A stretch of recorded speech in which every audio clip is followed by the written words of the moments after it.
Hello, everyone, and welcome to another session of Dragon Age Inquisition with Chaos Counseling. Um, wow, I am completely blanking on my words. Um, so, I have officially begun my long weekend, um, thanks to the American Thanksgiving holiday that is this week. Um, I originally was supposed to work for at least part of today, but I was given the option to take the day off, and I chose to do so. So yes, I am aiming to... Oh, Colin's ready to report in. Okay. We're gonna go collect that real quick and redispatch because I actually do have a new operation we can do, and I didn't notice it at first, so when I turned the game on, when I was getting the stream set up, I'm like, oh, let's just gather more resources. But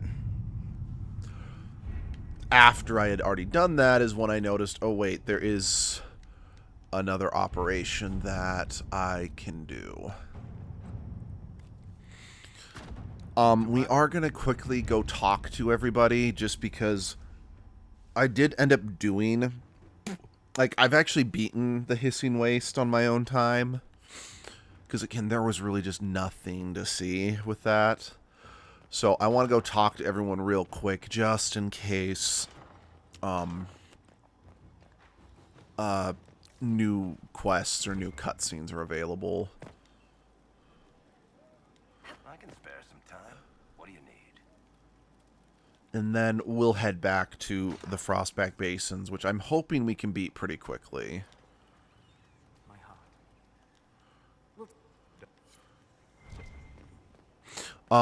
Then after the Basins, I'm on the fence if we should then do the Deep Roads DLC or if I should delay the Deep Roads DLC until after I have taken care of the next story mission, because I know there's only like 2 major story missions left until the game is over. Oh. I expected ruins. They were. As you see, the Inquisition has not been idle. Would it be possible to meet the Herald before we return to Ghislaine? My dear Laurent, for you, anything.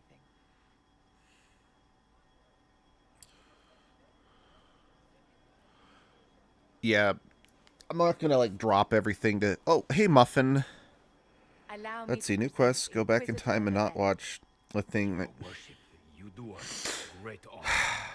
Inquisitor, this is my dear Bastien's sister. I'm gonna ignore that first thing you said, Muffin, but... Laurent of the Council of Heralds. How are you?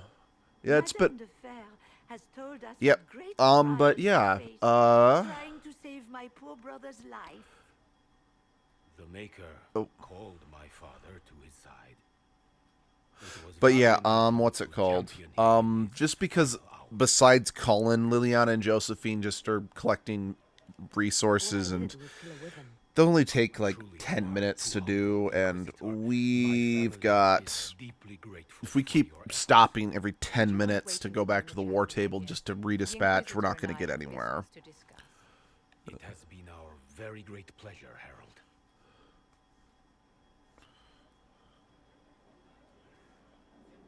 So you've met the family now, and made a good impression in spite of yourself. Well done. Let's see, I'm doing alright. Got a cold, that sucks. Also, I'm in Israel still, leaving tomorrow. It'll be quite warm here. It's been... Oh, okay. How has that been?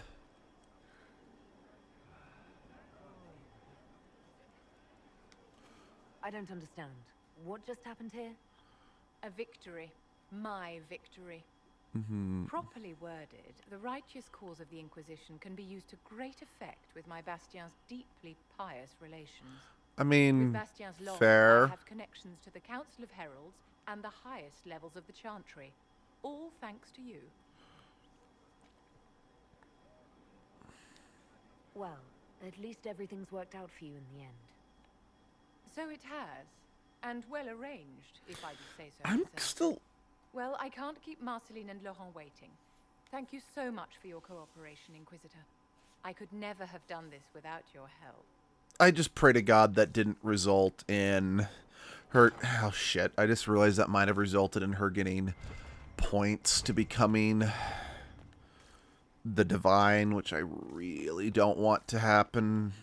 Especially since I haven't gotten the I don't think I've gotten the operation to support Liliana or Cassandra in that front. Let's see. It's been fun. Nice sights. Met a lot of people cause I'm doing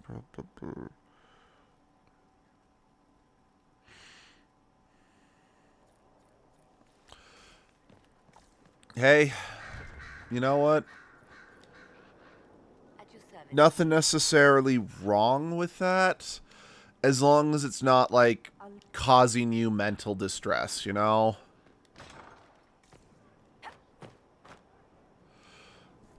Uh-oh. Oh, for a second I thought, uh-oh, I'm fucked. Inquisitor? Nope. No. But yeah.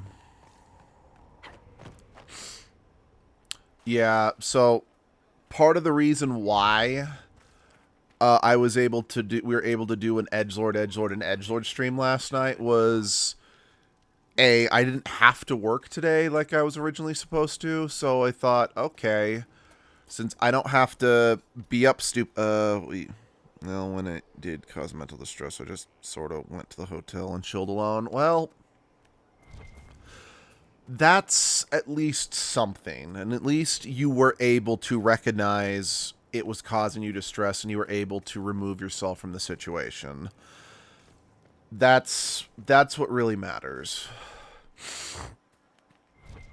Well, there are a lot of things that really matter, but I think you know what I mean. But one of the reasons was I was supposed to have at least a half day of work today, and I instead was able to get the full day off, which was very, very nice. I'm not even going to sugarcoat it. It was just nice having the full day off, because I have been, especially working at my awful hospital job, I have just spent so much of my life over the past, 12 years just work with no real time to myself, So now that I have a job that actually takes holidays off and actually offers more time off than just the holiday itself, like, I want to take advantage of it to its full extent, because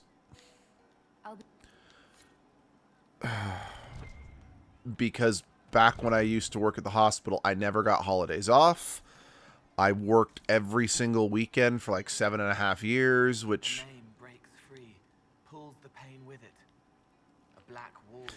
had its benefits, because me and Abby were able to, go do stuff on days where where places were less busy compared to, if we had to go on the weekend or whatnot. And I'm probably just going to ignore these shards, because thanks to the DLC, this DLC, I had enough shards to get all the doors open.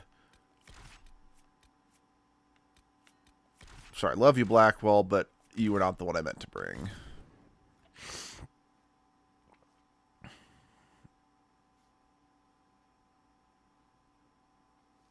What have you been feeling lately, if I may ask? Well, okay, admittedly, I didn't sleep the greatest, but that's because I was a little giddy, because I wanted to be able to wake up and do a stream.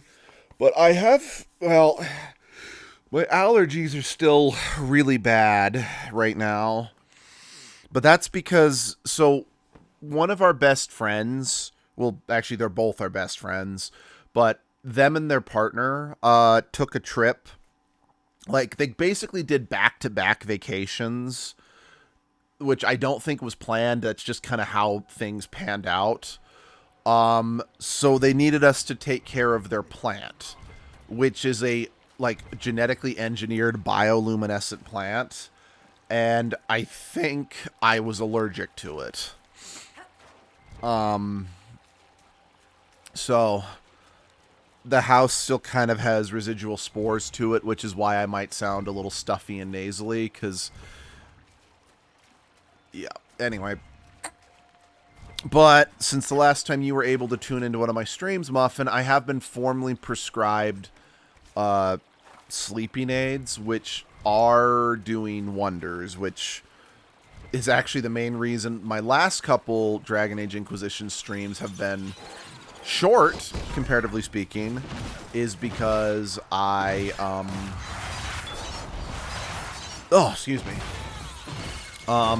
is because I've actually been able to sleep in. So, damn, I hope you feel better with allergies. Yeah, it's alright. It's just hay fever, which is the most common allergy. I don't know if it's the most common allergy worldwide, but it is the most common allergy in America. So,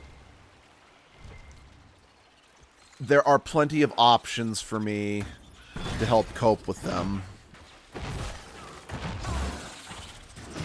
It's just when I do these streams, usually immediately after I wake up, they just haven't really had time to set in or anything.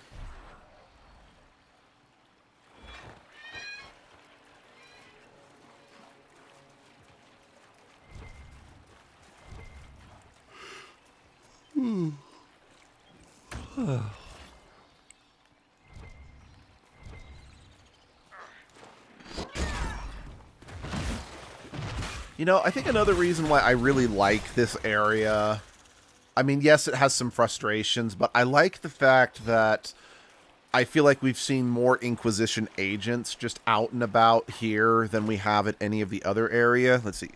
Keep remembering allergies, and I just feel some sort of guilt being non-allergic to allergic to anything. I can't change it, and I can't wish I had worse. It just feels bad that I got it good. Well, I've had plenty of, health things that it's like, I don't have this, I haven't dealt with that plenty of other people do, so I don't feel bad about it.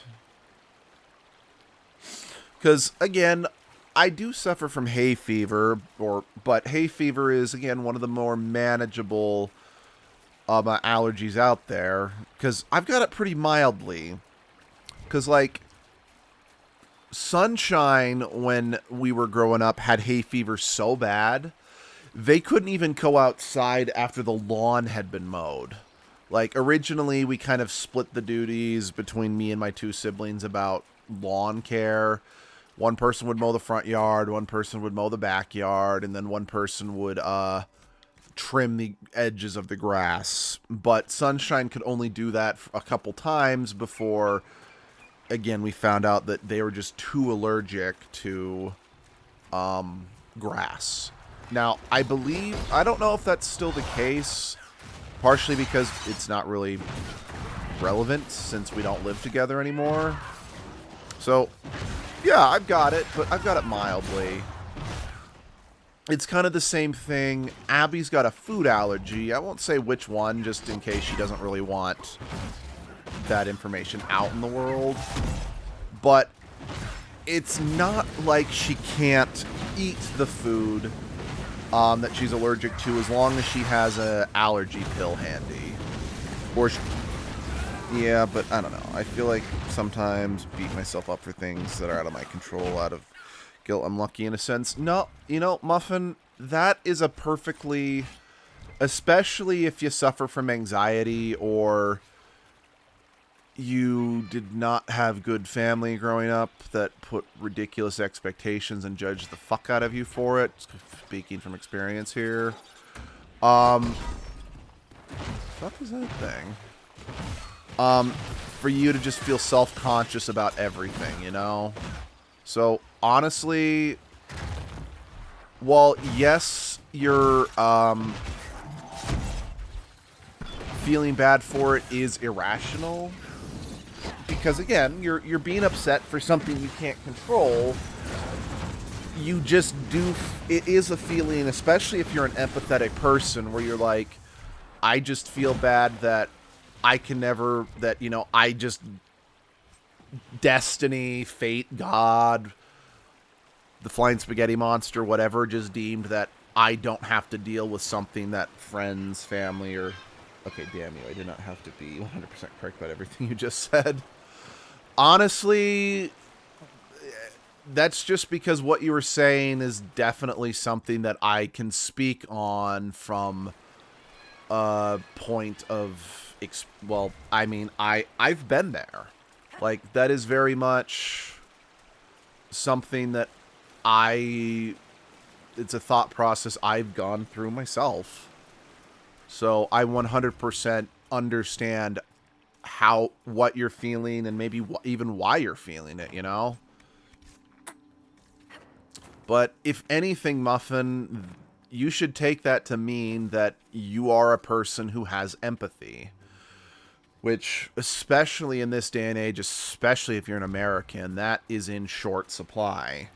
Because too many, you know, cultist dumbasses, combined with just, you know, an overwhelming toxic masculinity that has permeated global society for hundreds of years, glorifies not showing pity, not showing care, not showing empathy to other people.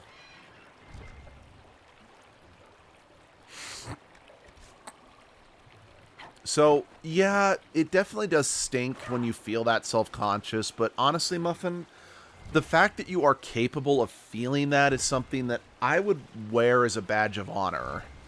Because, like I said, empathy is in short supply these days. Actually, I just realized, did I actually... Yeah, I did. Okay, I did, finish the last of the star... I went into the room that unlocked for doing the constellation puzzles.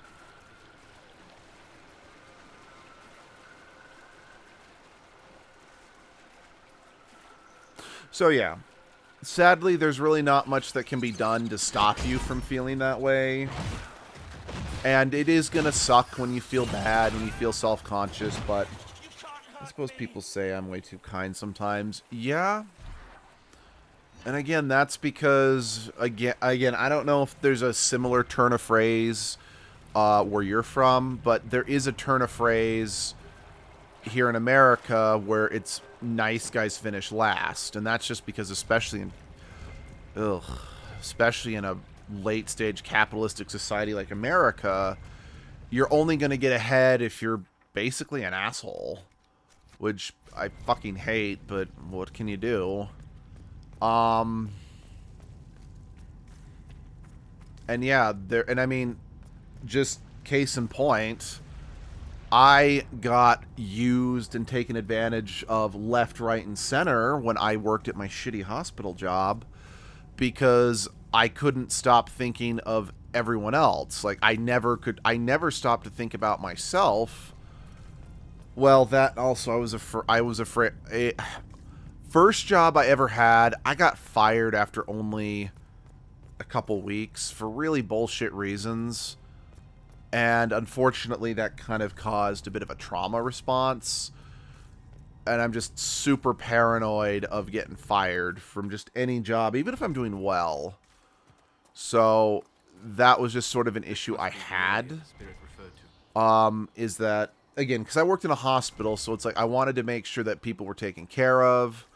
And I was also just afraid I'd get fired. So I let people take advantage of me for almost a decade. I do hate stroking my ego, but because of how kind and dormant I am, I have friends who are like, no, you need to build your ego. You know, yeah.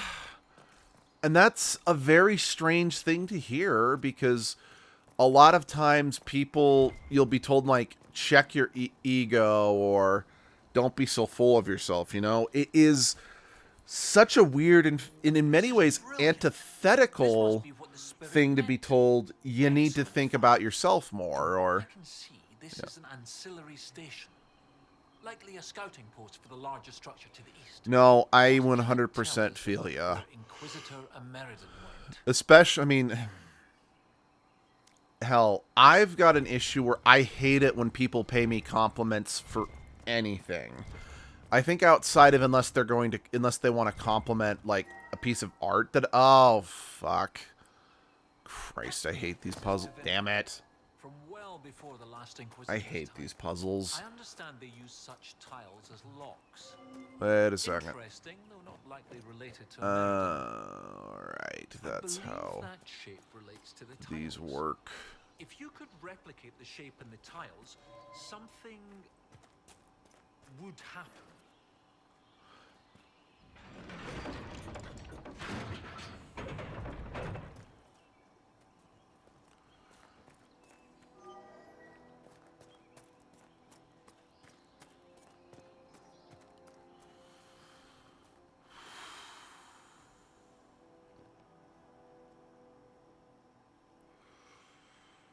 Fly away, far away, until we see the light of day, as the dragon will rise again. Nope. I got Professor Kenrick here safely. The rest is up to you. Lady Harding was quite nimble in the wilderness. I'll be watching to make sure the Hackenites don't come back.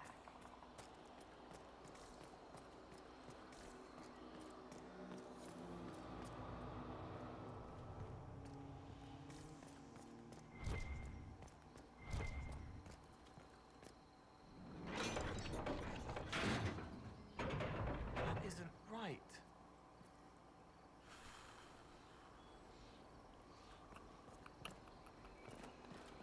Well, shit. This might take... Beating this DLC might take a hell of a lot longer than I was hoping it would.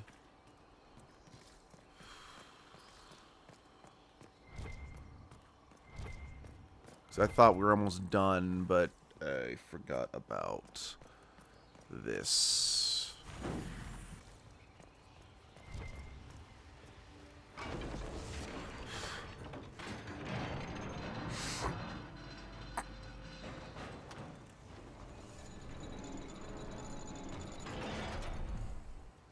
That isn't right.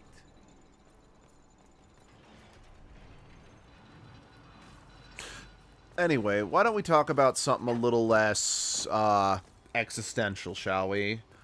The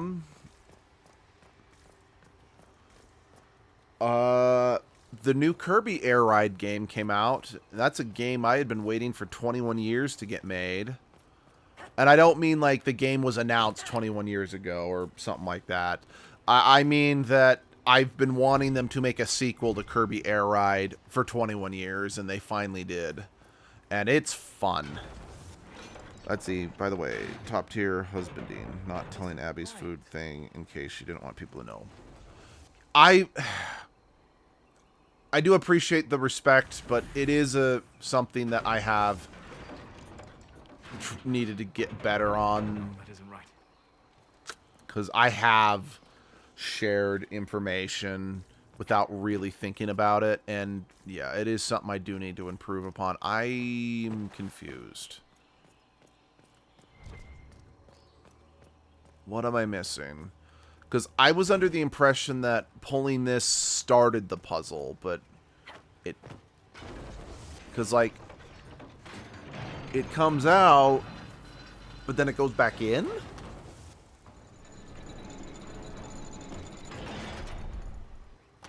That didn't work. Alright. Let's consult the Book of Infinite Wisdom. Yes, I know it's not an edgelord stream, but I find checking the internet for help to be hilarious, so I'm just going to keep calling it. You know, I just find calling the internet that funny because, well, quite frankly, it's not funny. The internet, while it has, you know, plenty of information that you can use, it's also full of morons, so...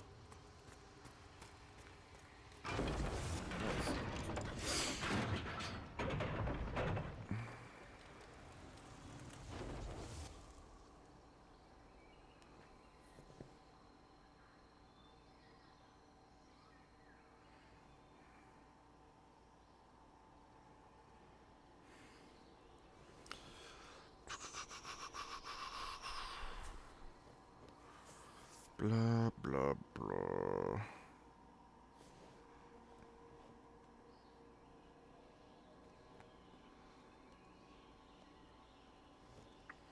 Okay. You know, I get that. I'm not the best at this either. Borny yapper sometimes. Yeah, no, I get you. Okay.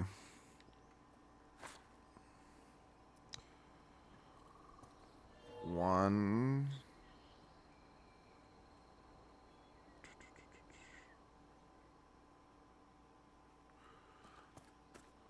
Two. Three. Four. Five. Okay. Brilliant. Oop. Look at that. Yes, Cole, it's very exciting. Okay, this looks like this is just for loot. This might not actually...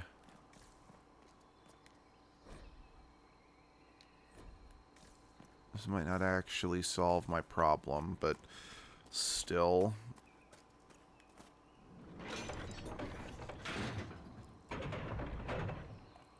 So 6, 7, 8.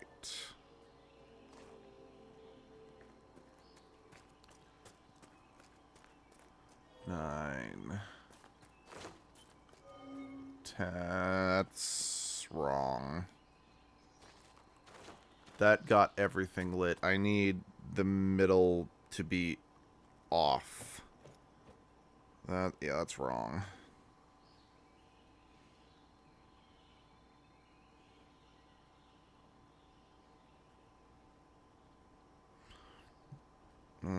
I got some Rumble. It's a fun game. I got Sonic Rumble. It's basically just Fall Guys, but Sonic. That's fun.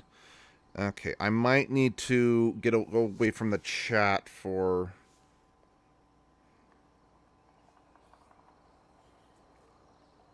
a second.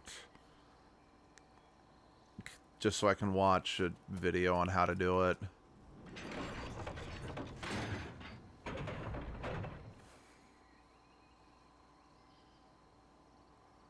Yeah, I'll be back to the chat in like 2 minutes. So if I don't respond, just be patient with me.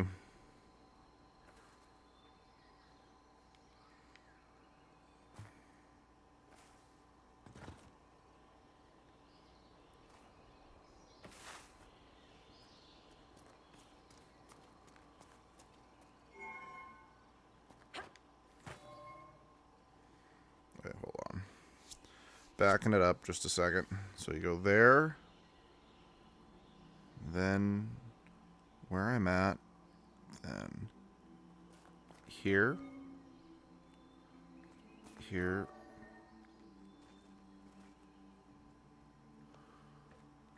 Okay. Wait. Okay, that was... Okay, that was the one that I just did. Okay.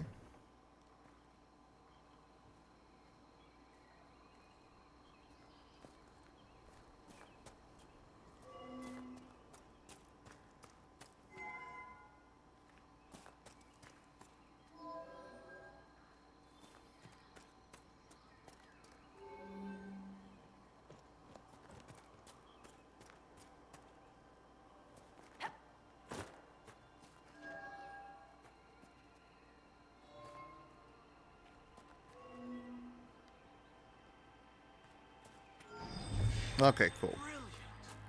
Look at that. That gets me the loot. You know that you're allowed to talk about Ninjago even if I can see you, right, Muffin? Okay, I know you know that. Okay. That's a dagger. Coal. Yes, I think I can safely say it is better than what Cole's currently got.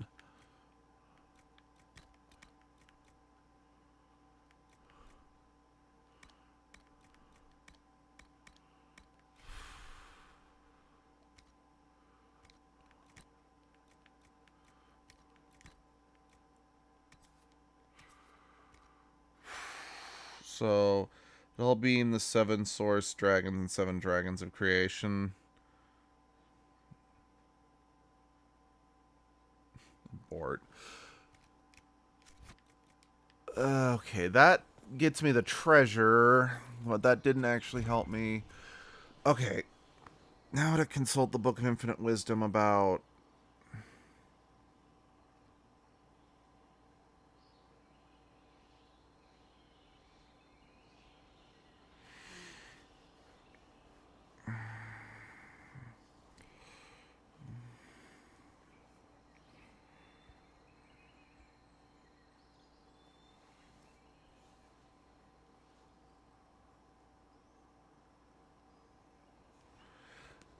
Wait, what?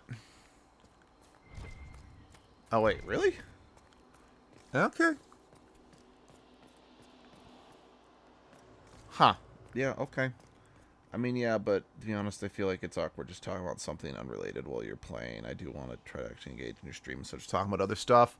You know, honestly, that's a fair opinion to have, but also not talking about what we're playing is kind of pretty standard here on this channel. Let's be real. So I try to chime in sometimes about something that's actually happening in the game. And again, it is appreciated. I want to be very clear. I do greatly appreciate when we do talk about the game at hand, but even I... Oh. Well, I'm just going to smack myself on the wrist. That was an easy solution. Oh, well done. Well, But the main goal of this channel is to vibe at the end of the day. You don't see every day. a pair of shrines. This one is clearly Andrastian, albeit from a very early period, likely pre-divine. Probably because it might not be an Andraste shrine. It's actually a Mythal shrine. Was it? Every mother Again, I've said this like multiple times a stream, and I'm going to bring it up say it every time it's happened. My headcanon, and I do believe, let's see, whoa, that was a cool gate opening, low-key. Love the door opening. Yeah, me too. But I genuinely believe that the developers of this franchise was implying that Andraste was actually Mythal. Gillenan. Yes, brilliant, thank you. Oh, that would have bothered me all day. 2 shrines for 2 If I remember correctly, Inquisitor Ameridan and Talana. Gillenan Talana was is actually plays a big role in the next game, if I remember correctly. Sorry, I know that's a mild spoiler, but that's something that you learn so early in Veilguard. I'm okay just saying it. Do you think this is where Ameridan died? No, this was a site of preparation, not burial. Ameridan and Talana put up this shrine together. Look at those flowers. They're not native to the area. What if they were left at the shrine as an offering? Yes, a night of prayer before battle against the dragon. But then where? Where? We're missing something. What are we missing? Oh, where did you go? The fuck? The fruit fell from a tree and hit my shoulder. I'm being attacked by trees. If it was an edgelord stream, edgelord would be scared, I think, very much so. Something fell again. Okay, I'm stepping away from the tree. Probably wise.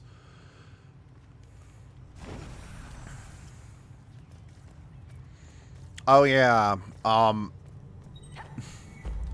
Fun fact in... Oh. Cool. Professor, look at this. Sharton 10-7. In the well, not the edgelord stream from last night, or not the edgelord, and edgelord stream from last night, but Gates of Minrath. in the last proper edgelord stream of Persona 3. Oh, hello. Hello, Rosie. Yes, this is, I think the DLC itself is called the Jaws of Harkon or something like that. But this is the Frostback Basins. It is, it's located here on the map. So it's kind of part of the same mountain range that Skyhold's a part of. Yeah, no, that's something that I do really like about this game, and I do wish was in the next game. The green is what is called veil fire, meaning that it's fire that's being pulled into this world from the realm of the spirits. It's very pretty. It's a mechanic. It's just a little bit of a lore building mechanic that I like. Okay, cool. The Imperium abandoned this fortress they left before us to lock the door behind them? And every lock has a key. Like these And every key has a lock, and every lock can be cut with bolt cutters, and every bolt cutters can be smashed with a sledgehammer, and every sledgehammer has a handle. And I am so done with this joke. Let's just carry on, my wayward son. There'll be peace when you are done. Lay your weary head to rest. Don't you cry no more. But yeah, again, this is one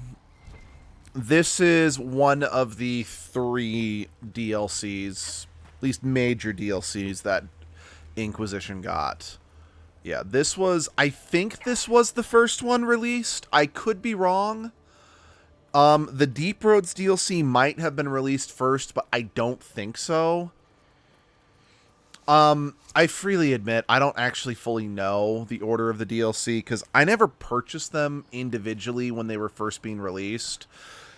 Because I originally bought this game on the Xbox 360, because I thought I would need my files, because like Dragon Age 1 and 2 I have on the 360, so I thought, oh, I'd better get this for the 360 so I can port the data between it, even though BioWare knew that could be an issue, so they set up the Dragon Age Tapestry, which lets you build, import your data on a website and then import it to your console. So, oh shit. Every mistake was made.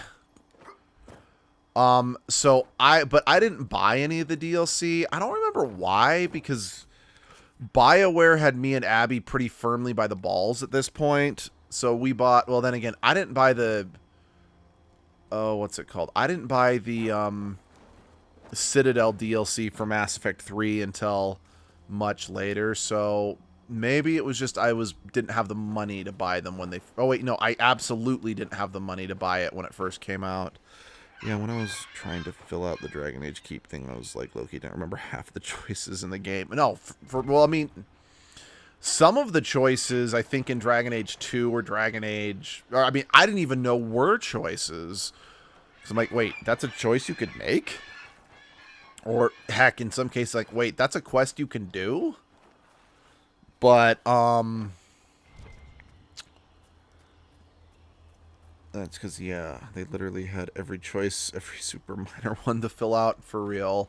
It was nice, though.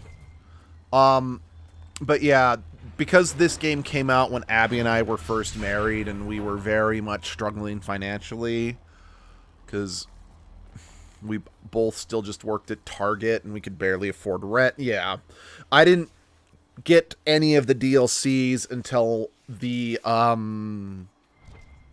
don't know what the official pack was called, like the Dragon Age Complete or whatever, but they released a complete version of Dragon Age Inquisition that just had everything included on the disc, which, yeah, so we bought that just because, well, we kind of wanted to play Dragon Age Inquisition on the PlayStation 4, since it was the newer console at the time. Let's see. Oh, hold on. Wondered. I'm just uncultured or just too young to know most of these games you play, Luke. Most games you play, Luke, I've never heard of. Same with Abby. Well, I mean, I am nearly 16 years older than you, Muffin. I believe, like, you don't need to confirm your actual age on the stream or anything like that. But yeah, we very much grew up. Okay, I guess we have to fight in different time periods. We've played different games. We've had different consoles available to us. Like, one of our good friends, one of the people we were watching the plant for, they actually are familiar with a lot of the games I grew up with, or heck, even a lot of the internet memes that I grew up with. just because, well, I don't know. Okay, I mean, I'm not sure why they played those games, but they did. And that's unusual, because most of my other friends, yeah, by the way, just a good chunk of our friend group, is comprised of coworkers of Abby's from an amusement park she worked at, and as a result, we're at least 10 years older than, like, half of our friend group. But yeah, the fact that that one friend is familiar with a lot of, like, the games and references from when me and Abby were like 10, that's unusual. So yeah, no, it's perfectly fine. I mean, my first console was the Wii, and I started really using and being active on the internet around 2018. And I mean, I have always been out of touch, like, with internet culture. Like, just case in point, so when I was in high school going into college, I still do love the Wii. It's just, because of the console limitations, there are very few games on the Wii, or just not even just the console limitations, the frustration, because some games the Wii forced in unneeded motion controls when they just weren't necessarily needed. Like, again, I was all for the motion control gimmick, and when it was done well, it was fun. But the trade-off is that there are some games where it's like prime example, Star Wars The Force Unleashed for the Wii. You would think a game about wielding a lightsaber would be a lot of fun, being able to swing it around like a lightsaber. But at least for me, when I played The Force Unleashed on the Wii originally, I actively stopped using my lightsaber after a while and just switched to using Force Lightning, because it was less of a pain, both literally and figuratively, than swinging the Wiimote around. So yeah, it's just, let's see, I'm trying to think, what was my favorite Wii game? Because, like, again, the Wii did, like, despite that hang up, because, again, my first console was the GameCube. And, well, okay, that's a bit of a misrepresentation. Alright, let's go back. Let's go back. So, the very first game I ever played would have been a game for the Super Nintendo or the original Nintendo, but we didn't own, my parents were vehemently against us owning our own video game console outside of handhelds until much later. So the first console that we as a family owned was the GameCube. So most of my, like, the reason why most of all of my absolute favorite games of all time, Tales of Symphonia, Paper Mario and the Thousand Year Door, and Custom Robo, they're all GameCube games, because that was my first real gaming experience. Let's see. I used to play a lot of Wii Sports and Lego Star Wars and playing Skylanders at my friend's house, because I had everything with the Portal for Skylanders, had the Game of the Fighters. Oh, yeah. I almost got into Skylanders, but I was in college, and I just didn't have the money to pay for all the figures. But I am grateful for Skylanders, because the success of Skylanders is most likely what caused the creation of Amiibos, which, much to Abby's frustration, I'll buy the Amiibos, but I'll never open them, because I want to collect them, not use them. Like, the one exception is I bought a, what's his name? Rover from Animal Crossing. I bought a Rover amiibo, and that is the one amiibo that I opened because I wanted to use it I wanted to get Rover to show up in Animal Crossing New Horizons. But that didn't... I don't think that's really how it worked. I did end up, and I may have misplaced the card at some point, because I need to find it again. I also went out of my way to track down an amiibo card of Pierce, the Hawk, because Pierce was my favorite, well, as a kid, I swear to God, and I mean, to be fair, they're rarer, so it makes sense, but we could never, between me and Sunshine, in all of our towns, we could only ever get cats, dogs, maybe a sheep if we were lucky. I know that my older brother got lucky that he had a penguin. I got one frog at one point, but like in the original Animal Crossing, we never got any more exotic animals. Like, the best that I got was hawks. I'm trying to figure out how to spell amiibos. You know, good enough. But the most exotic I ever got was I got the Hawk Pierce. I technically stole him from a friend, but that's another story altogether.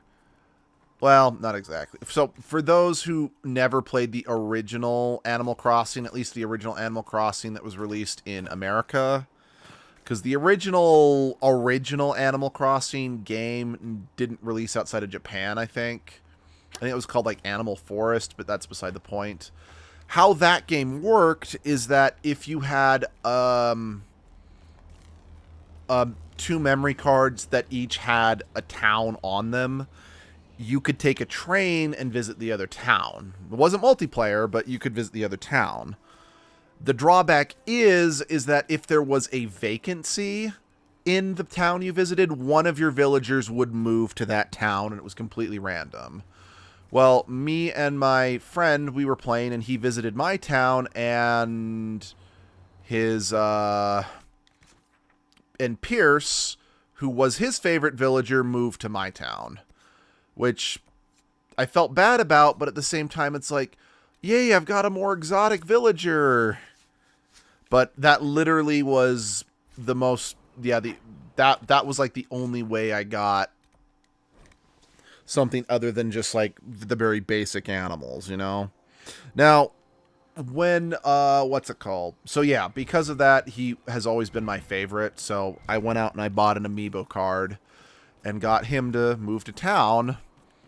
Specifically because I really wanted... There was a villager that we had on our New Horizons town that Abby and I just really wanted gone. And she wouldn't leave. So, yeah, I bought the... Because when it comes to the... If you used an amiibo card in New Horizons, you got to choose which villager would move out and they would replace. So, it's how we got rid of her. You know, I haven't even logged on to New Horizons in, like, several years. I mean, heck, I remember I actually got rid of my original, my GameCube Animal Crossing game years ago. But then my cousin gave me her copy, and I'm like, oh, I'm going to plug that in, because I still had... Because, like, I deleted one of the villages that I created, because I had several across multiple memory cards. I deleted all but one. And that was the one that my main file was on, because, I don't know, I didn't need space on that memory card at the time, so I thought, yeah, I'll leave it. So I logged onto it and ran around and spoke to a couple of the villagers who were still present from back in the day. Like, where have you been? I haven't seen you in 15 years. I'm like, wow. And it's like, if I turn on my Animal Crossing New Wide World, probably it'd get something similar. And that's actually another thing, is that in Wide World, I actually did manage to get a lot more exotic animals. I actually had like 2 tigers. I actually got one of the octopus, because I remember in Sunshine wanted an octopus more than anything in the original Animal Crossing, but there was only one in the entire game. And I don't know if they ever did manage to get an octopus. I hope they did. Like in the later games, anyway.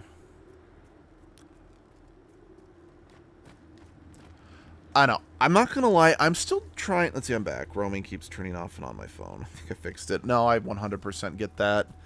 So one thing that I have thought about maybe wanting to do for Edgelord is doing an Animal Crossing stream, which I think that could be fun, of course, but it's like, how do I make it work? Because Animal Crossing does kind of work on the, you need to check it daily, which I couldn't really do as Edgelord.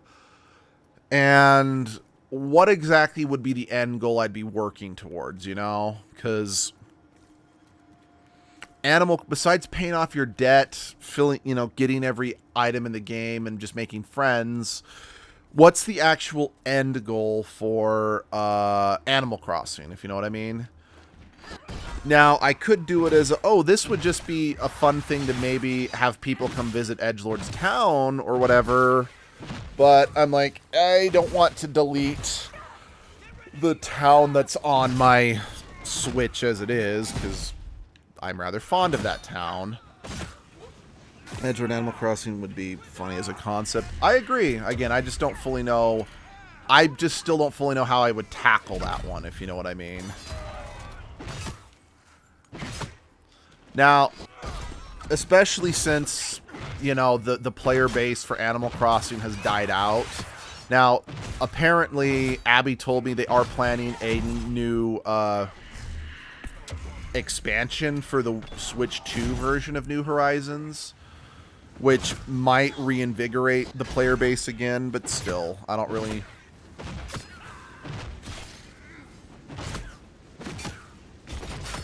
really know exactly what I would do. Wow, I keep dropping like a fly. I'm just not really 100. Oh, it's because there's two mages whacking me. I think it'd be fun. I just don't really know how I'd make that work, you know? I mean, it's kind of part of the reason why I don't know if I've put it on one of a poll I've had you guys vote on just yet. But it is going to be on the next poll, a Harvest Moon game / Story of Seasons game. Wait, where is what are you guys doing? Get over here and help me fight, for fuck's sake. But a Harvest Moon Tree of Tranquility is on the next Edgelord poll after I do Pokemon Legends ZA anyway. Okay, that's also probably the reason I kept dropping like a fly. I only had half the party fighting. And I had, so the original plan was that the first Harvest Moon game, or Story of Seasons game I was going to have Edgelord play, was going to be the remake of A Wonderful Life, because that, once again, that was a GameCube game that I grew up with and loved. And that one, but I was also like, given that that one doesn't have as strict of a goal as some other Harvest Moon games, I'm like, how am I going to make that work? And I still absolutely plan on doing that one, but how about Edgelord's goal is only to settle his debt, and then when he finished, he skips town? I thought about that, for sure. The drawback with that is that, depending on the game, doing that could take forever, if you know what I mean. I'm just a little worried it would get dull after a while, you know?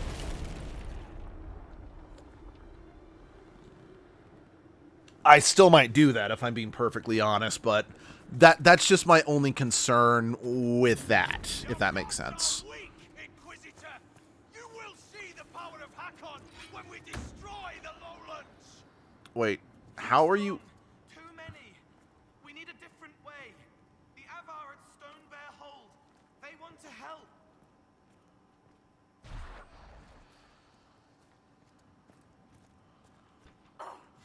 Okay, I just barely destroyed the ice. How the frick are you guys up there? But yeah, I think probably realistically, if I do an Animal Crossing game, that is what the goal would be. Let's see, I've heard about the first Animal Crossing. I have really strong I've heard how the first personalities compared to new games. Yes, that is absolutely true. Like, don't get me wrong, I do still think the newer Animal Crossing games do make up for the lack of the villagers' personality with just other good new features. But I can 100% agree that the Animal Crossing villagers were better in that first one. Because sometimes they could just be straight up dicks, if I'm being perfectly frank, and it was kind of charming. I mean, honestly, to be perfectly frank, there are actually, there are a lot of things that were in that first Animal Crossing game that were never brought back that I kind of wish could be, but I digress. Like, one of the things that could be, like, there's little things like the town dump that was kind of an interesting, and I know Lost and Found stuck around for a while. I think they got rid of the dump just because, well, Lost and Found served a similar enough function. When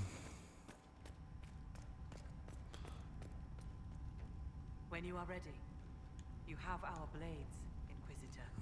I'm ready to attack. Good. They will pay the blood price. Yeah. Your Skald and your Scout are here. We can plan the assault. Oh, I like the sound of Skald. It's more dramatic than Professor. So, Yes. one thing about... So, in the original Animal Crossing game, if you had a Game Boy Advance and a link cable, it actually gave you access to... Let's see, what animation... YouTuber made a full video about the first... I got a full-on... I'm trying to be nice. The purple pig was a full-on white. Oh! Sui! I know exactly who you're talking about. I had her in my town as a kid. Americans saved the lowlands from an Avar invasion. We cannot do any less. You really have no problem with us killing your god? Gods cannot be reborn until they die. Hakon needs a good rebirthing. If you say so. With its ice wall melted, the fortress is open to attack.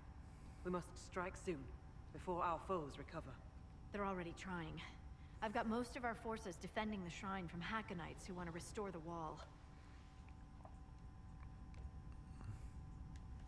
The fortress was built to be defensible. It's going to cost us a lot of But trouble if to you fix. had a connection cable, Cap'n, you know, the guy who, well, anyway, it would unlock Cap'n, who would sail you to an island, something that would become a very frequent part of later Animal Crossing games. And what I always liked about it is that there was always just like one villager living on the island, and it was random. Captain Cook, also known as just...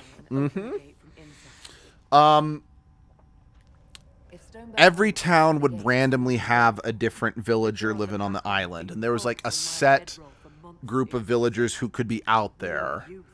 And first time you went there, you would get access to the blue and red Alola shirts, which were always one of my favorites. They also had the NES games, which were fun. Then you also could get like the workout tape if you took part in the daily workout regime. There's also a Deltarune Boombox character called Captain. Yeah, no, for real. Ask and I will climb over. I'll be there to catch Barb when he slips. Of course you will. You'll be behind me after all. Where's the guard? I've got him. Let's see, what are some other... Kill the Inquisitor! This is where holes for Hakon's claw! Storbacker, good to see you again.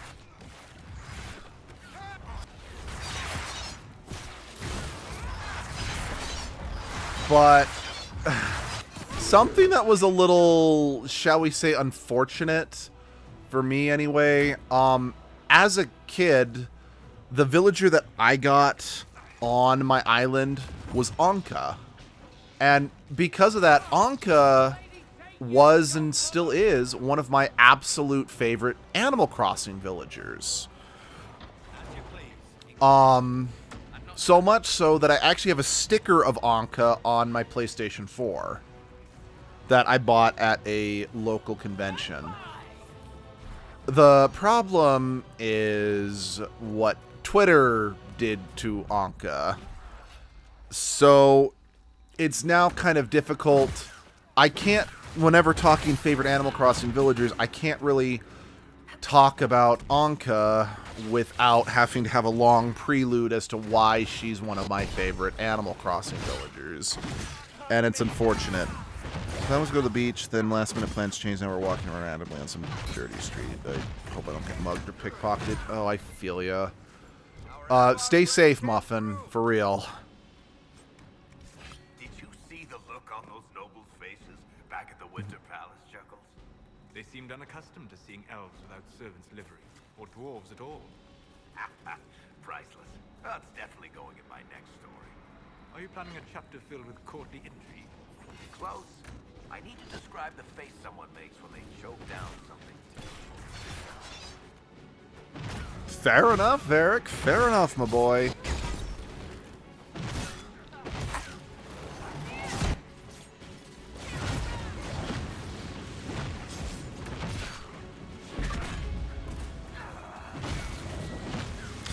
By the way, for those who aren't familiar with this game super well, or have only tuned in a little bit, so the point of this DLC is we're trying to find the burial ground of the last Inquisitor, because the Inquisitor was the Inquisition was an ancient organization that rose up to defend the land and eventually became, I think, the Seekers or the Chantry as a whole. I don't remember which. So, like all racist organizations that, you know, became let's see, we'll do being cautious and staying close to adults with me, and goes, yeah, I get ya. And like every organization that eventually became run mostly by humans, the fact that my Inquisitor is an elf actually pissed off a lot of people. It's like, how could an elf speak for, you know, an organization that is incredibly human-centric? Like, yeah, it absolutely, you can, yeah. But yeah, just, I want you to remember the fact that, yeah, just the fact that me being an elf was a big deal and people were freaking out about it.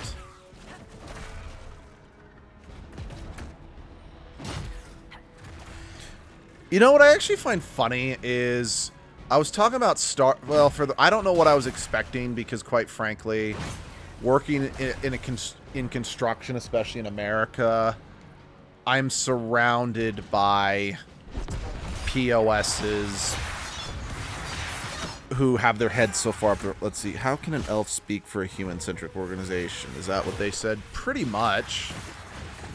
Because it's like, how could an elf be the herald of Andraste? Andraste was a human, and the Chantry is there to benefit humans because humans are the blah, blah, blah.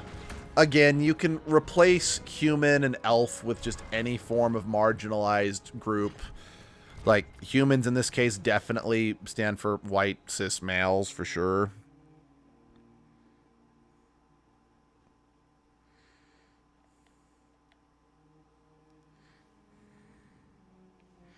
But I brought up the TV show The Acolyte, the Star Wars show, and how I really did not like it. Because the creator of The Acolyte made it clear she doesn't like Star Wars. And above all else, made it clear she didn't understand Star Wars. So I said I didn't really like it because it fundamentally misunderstands what Star Wars is and doesn't even try to understand it. Well, then my stupid fucking asshole coworker's like, well, yeah, they're just trying to make it a stupid feminist show. I'm like, bitch, of all of the problems The Acolyte had, it being feminist is not one of them. Because quite frankly, the complaints that Star Wars don't properly represent like, I know Lucas says it was meant to represent everybody, but it has historically mostly just starred white people. See, I don't know most of the lore, but in Ninjago, one of the most human characters was a robot ninja. He was the most human and most empathetic.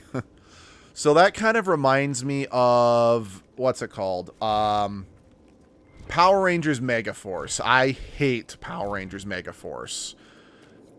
And it's because there was just it was supposed to be the 20th anniversary celebration of the franchise, and they just did not care.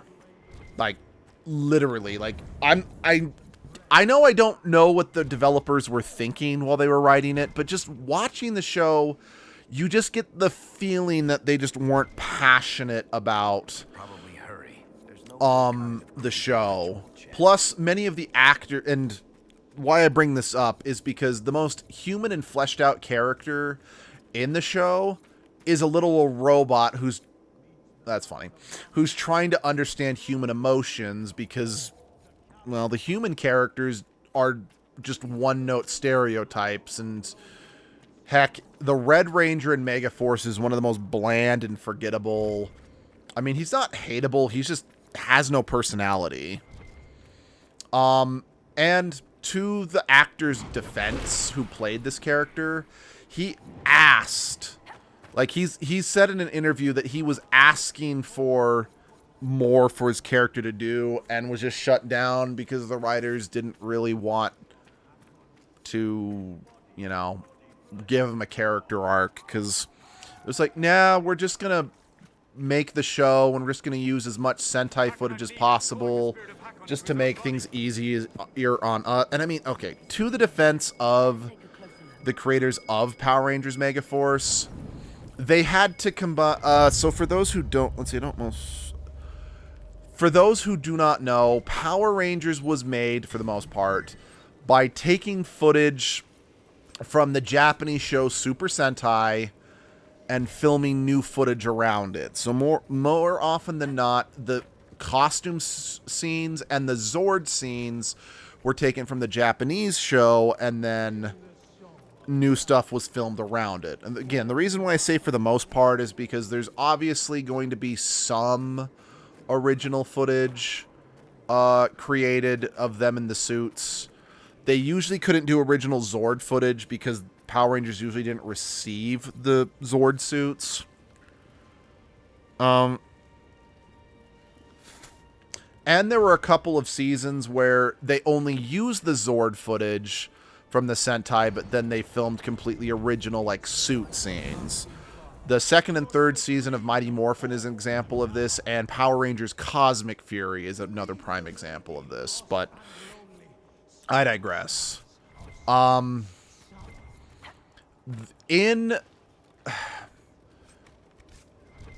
the 35th anniversary of Super Sentai was a show called Gokaiger, which is a very well-loved season for Super Sentai fans because it acknowledges and homages and even features characters from across all 35 years of the show. Well, to my understanding, Power Rangers wanted to use Gokaiger for their 20th anniversary, but I think due to a contract, they couldn't use Gokaiger until they adapted Goseiger. So, like, well, I guess we're not doing the anniversary celebration because we have to use Goseiger first. But then the writers were told it's like, you have to use both. So they had to, like, just quickly speed run through the Gokaiger the Goseiger footage so they could then go to Gokaiger. And it just resulted in just a mismatched mess of ideas that were never meant to be together. Because at this point in time, Power Rangers was being aired on Nickelodeon, so they could only have seasons that were 20 episodes long. I will read what you say in a second, Muffin, I promise. That were about 20 episodes long. So kind of how things were done during the Nickelodeon era is that each series of Power Rangers was broken into 2 seasons. In the usual way that they handled it was it would be like Samurai, which was the first half of the season, the series, that consisted of about 20 episodes. And then there was Super Samurai, which was the second half of the series that was yeah, it was the second season, but it was ultimately just a continuation of another 20 episodes that just kind of wrapped the story up. And it worked for Samurai. Well, it kind of worked for Samurai. Dino Charge. I mean, I don't think Ninja Steel was very good, but it worked for Ninja Steel. But basically what they ended up having to do is at the first bit of the show, the first 20 episodes, they had to use Go Sager footage.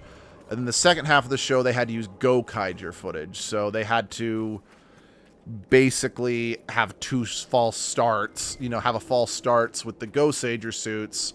Then the start of the second season, they then had to immediately be like, well, now we have to do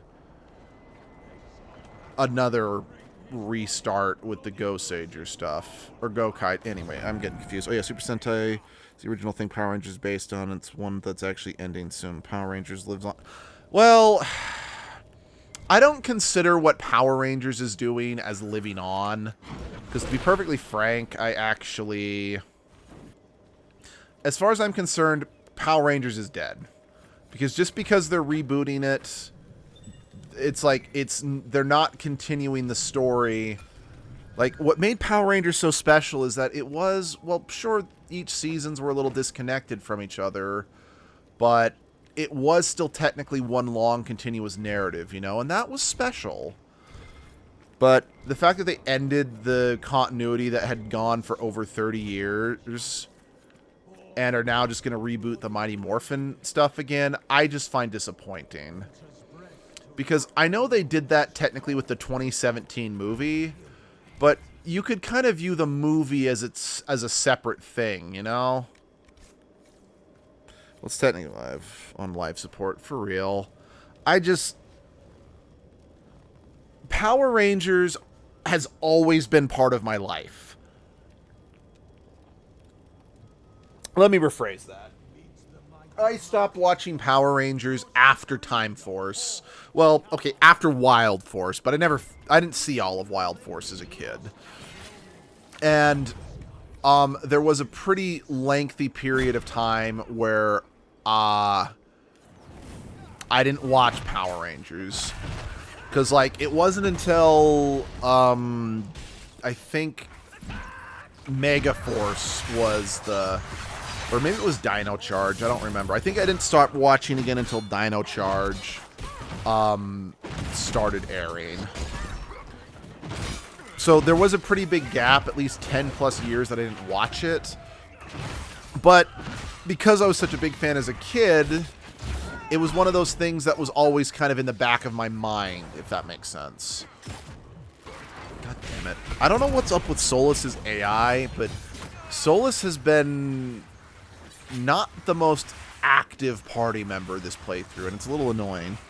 I do have Power Rangers on my list of shows I want to check out. Just as a bit of advice, I would not watch the original Mighty Morphin stuff. Like, to be perfectly frank, I would skip the first 6 seasons of the show because how do I put this? You need to watch... I know Power Rangers is not necessarily a serialized show, but you do kind of need to watch all 3 seasons of Power Rangers to watch Zeo. You need to watch Zeo to watch Turbo. And... oh, we're there. We're at the final boss of this DLC. And you absolutely need to watch everything that came before In Space to get any... A lot of people say Power Rangers In Space is one of the best seasons of the show. And they're technically right. That being said, In Space is actually one of my personal least favorite seasons of the show. And it's because it's meant to be the finale of the franchise. So Power Rangers In Space was potentially going to be the last season of Power Rangers ever. But it did so well critically that the show was saved. The problem is due to a number of behind-the-scenes choices they made, the emotional impact that In Space could have had just falls flat, in my opinion. And here's what I mean. Seasons 1 through 6 are referred to as the Zordon era, because Zordon is the mentor to the original Mighty Morphin team, and his presence, even if he's not physically in every season, his presence is felt... Face me and die, Inquisitor! Your predecessor could not stand against me. You shall fall as well. And then Season 6, which is In Space, ends with Zordon dying. Plus, Season 1 through 6 are the seasons that there was, like, a continuous cast. Like, even though it's like, oh, new suits and new powers, the cast would carry over from the previous series. But starting with Season 7 onward, every new series, for the most part, was a brand new cast with brand new characters. Again, the one exception to this was Dino Fury to Cosmic Fury, which was the final series of the show, and it was the first time since In Space that the cast carried over from one series to the next. So, if you want to get into Power Rangers, I would actually recommend the first season you check out is Lost Galaxy. Now, don't get me wrong, Lost Galaxy does have problem. Like, it is a little hard to get into right away because it was the first season after the Zordon era, and there are several blatant references to the Zordon era. Like, a big example is the Astro Mega ship, which was the main spaceship from In Space, appears in Lost Galaxy. Bulk, who was a major supporting character from the franchise as a whole, is a minor reoccurring character in Lost Galaxy. Like I said, the Astro Mega ship, which was the Megazord from In Space, is in Lost Galaxy. But it is still standalone enough that you can watch it without watching the previous series without too much issue. I will still give more suggestions in a second.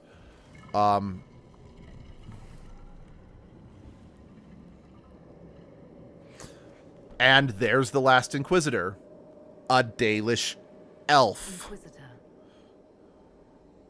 Inquisitor and Ran Atishan. I'm glad Draken's friendship with our people has remained strong.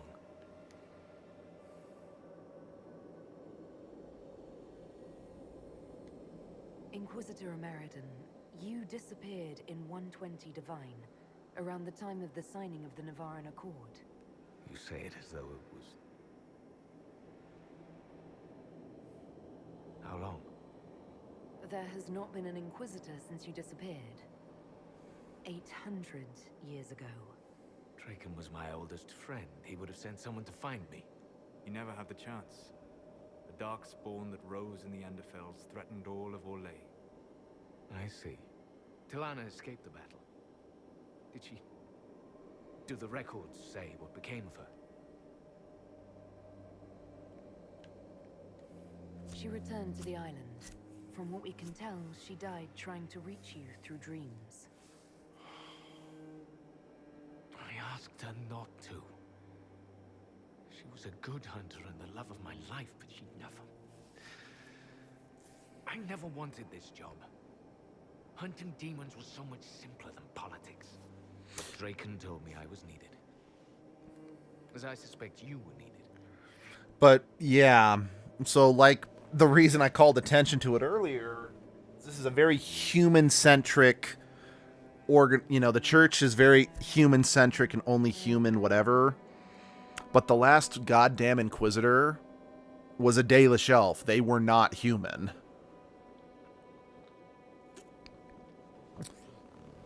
But, like so much, especially what we're seeing in America, revisionist history to make them look...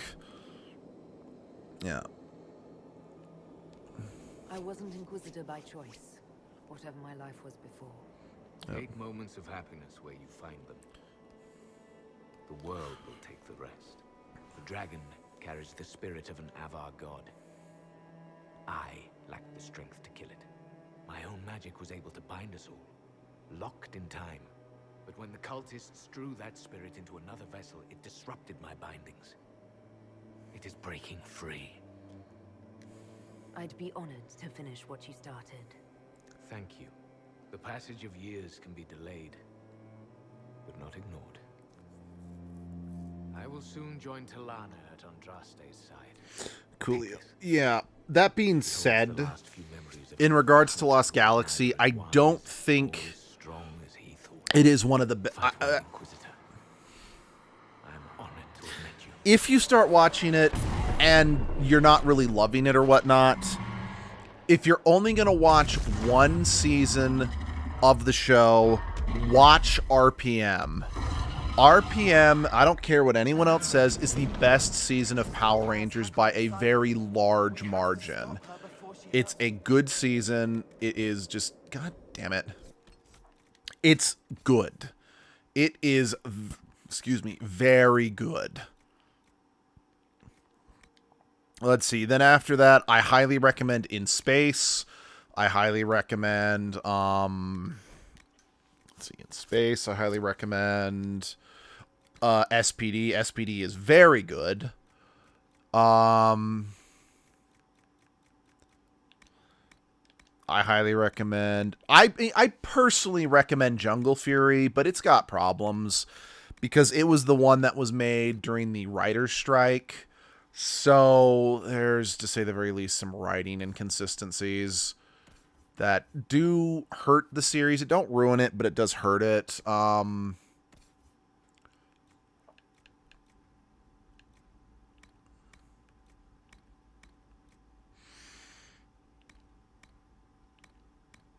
But yeah, if you want to start chronologically, I do personally recommend starting with Lost Galaxy. Okay, you're allowed to ignore this. Hey, a movie I would recommend to watch is the...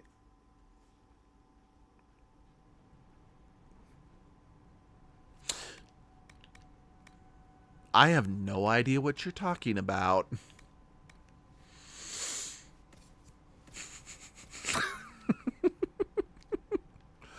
Oh, anyway, let's grab that armor. That I doubt it's better than what I'm wearing, just because this was like masterwork.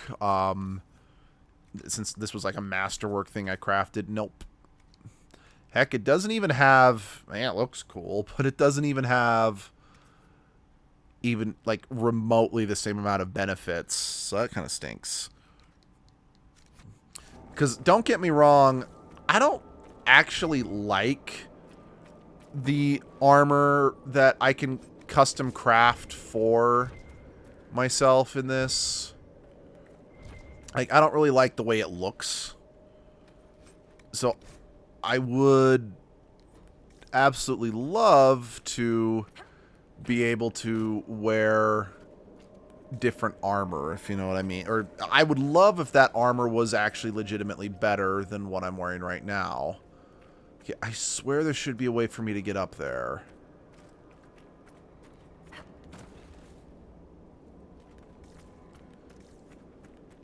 But yeah, Dino Charge is also a really good series.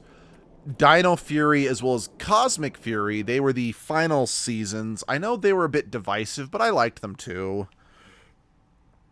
Beast Morphers was fun. That being said, the problem with Beast Morphers and Cosmic Fury is that they have a lot of deep cut references to the franchise as a whole, so you might not get as much out of them if you haven't watched the whole franchise. But at the same time, on the flip side, you could watch them having no clue what they are and then be intrigued by what that could be, if you know what I mean. Let's see. I know one thing I can tell Abby, she doesn't like being reminded her age, which of course nobody really likes, but when I mention like, oh, 2008, I was this age, and she's like, oh no, oh yeah, no, I get that. I sometimes have moments like that where I'm like, oh sweet Jesus, how am I this old? How am I this old?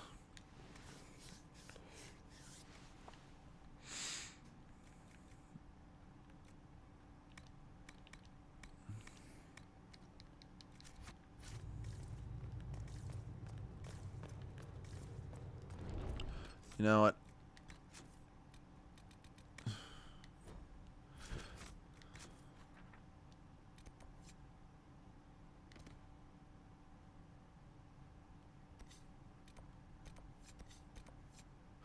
Okay, cool.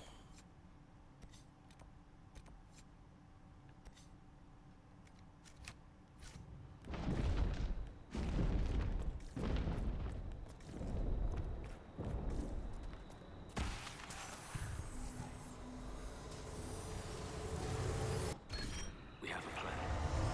Oh. And I get constitution buffs. Damn. That is very kind, because the thing is, I'm feeling old. I understand. Oh, why the numbers 6 and 7 is funny.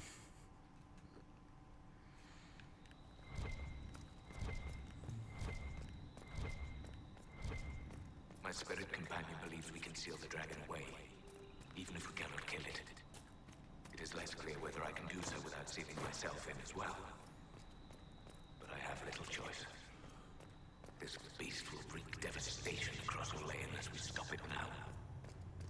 It's a damn fine story. Shame nobody found it till now.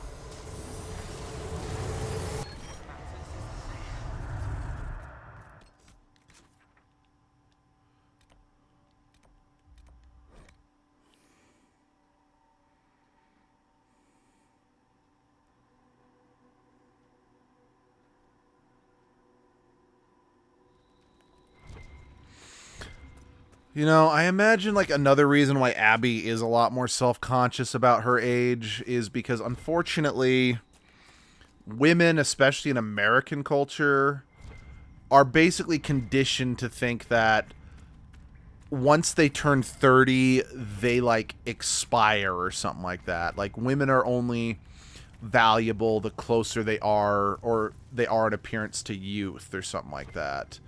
It's very toxic and very disgusting, but yeah, it's just something that women, again, I don't know if this is a problem elsewhere, but women are only valuable if they're youthful, you know? The newest big trend with kids is to say 6, 7. It's more than a flat palms down. I think it's hilarious. Yeah, no, there are so many, again, because I mentioned a lot of our friend group is, you know, several years younger than us. Like, actually by quite a bit. I keep hearing them use terms that I'm like, what does that even mean? And I'm like, I didn't even... Oh, level up for party.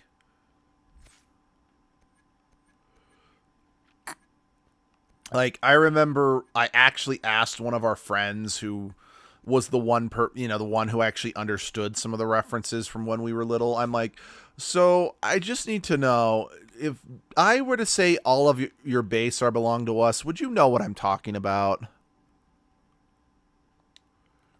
And she's like, yes, I know what that is. I'm like, okay, that makes me feel a little better about my age.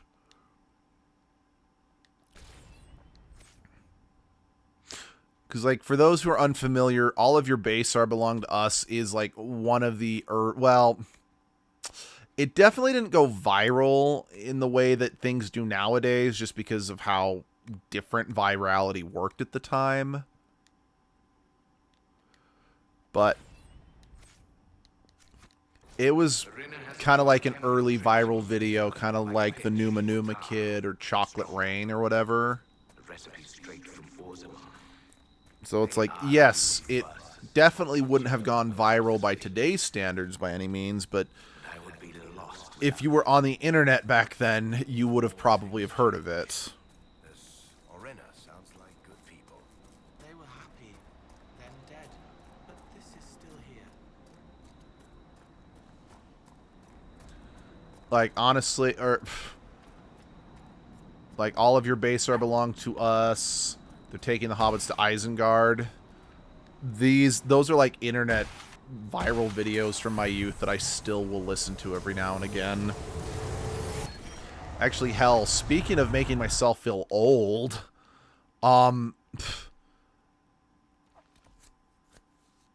what's it called? When I was in... Okay, let me ask you a question. Do you know why the number 69 is a funny number? Well, yes, I know, like, yes, I know a reason why it's funny. I don't know if there is another reason why it's funny.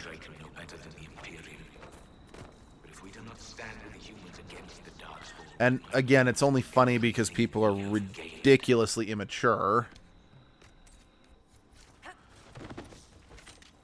Let me think.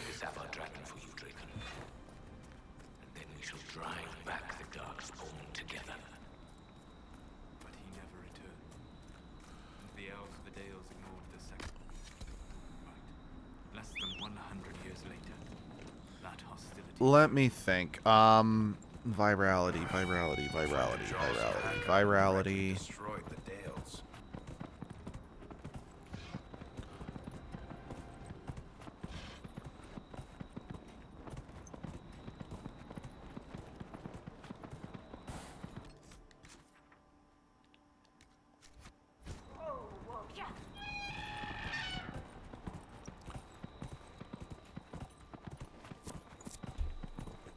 Oh, I don't think I can go to the islands until after I kill the dragon.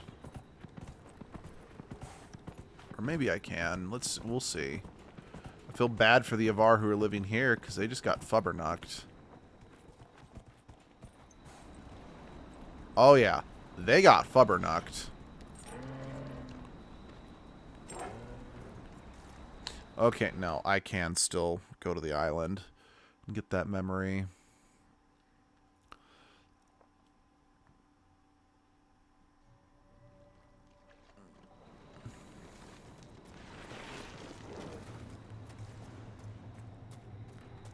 Yeah, true. It's immature funny, so it's got less funny as I've grown. But I do agree, I still find it funny because it's like, not talk about that. I agree. Like, the problem with 69 is one of those things. I mean, yes, I know it's like something that couples can use when they're being intimate to be like, hey, do you want to do blah, blah, blah. But the problem with it is that it's like, it was only funny because it's like, haha, we're kids. We're talking about something that's inappropriate because, I don't know, sex is funny, I guess?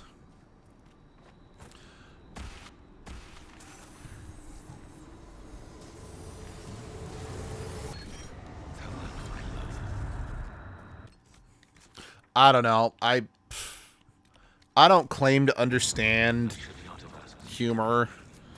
Like, honestly, let's be real. Probably the funniest joke I ever made was the I identify as in pain in my Sonic 06 stream. And I didn't make that joke until after I'd been doing this for 10 years. So, yeah, I am not exactly a paragon of humor.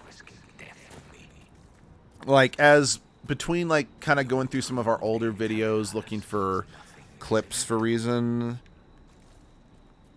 Let's see, yeah, as a kid, teens, funny as hell adults, not really, unless you're doing it with friends trying to be nostalgic. Agreed. But between the Edgelord, and Edgelord stream last night, as well as our sponsored stream this last Saturday with Flays, I kind of realized, like, for the most part, I was not the funny person. I was there to either be surreally weird, because that's what I do when I'm feeding off other people's energy, or I'm the straight guy that everyone laughs at. Like, the one time I was the zany one was when we were playing Spore Hero, and I just tortured everybody with my batshit insane creations, you know?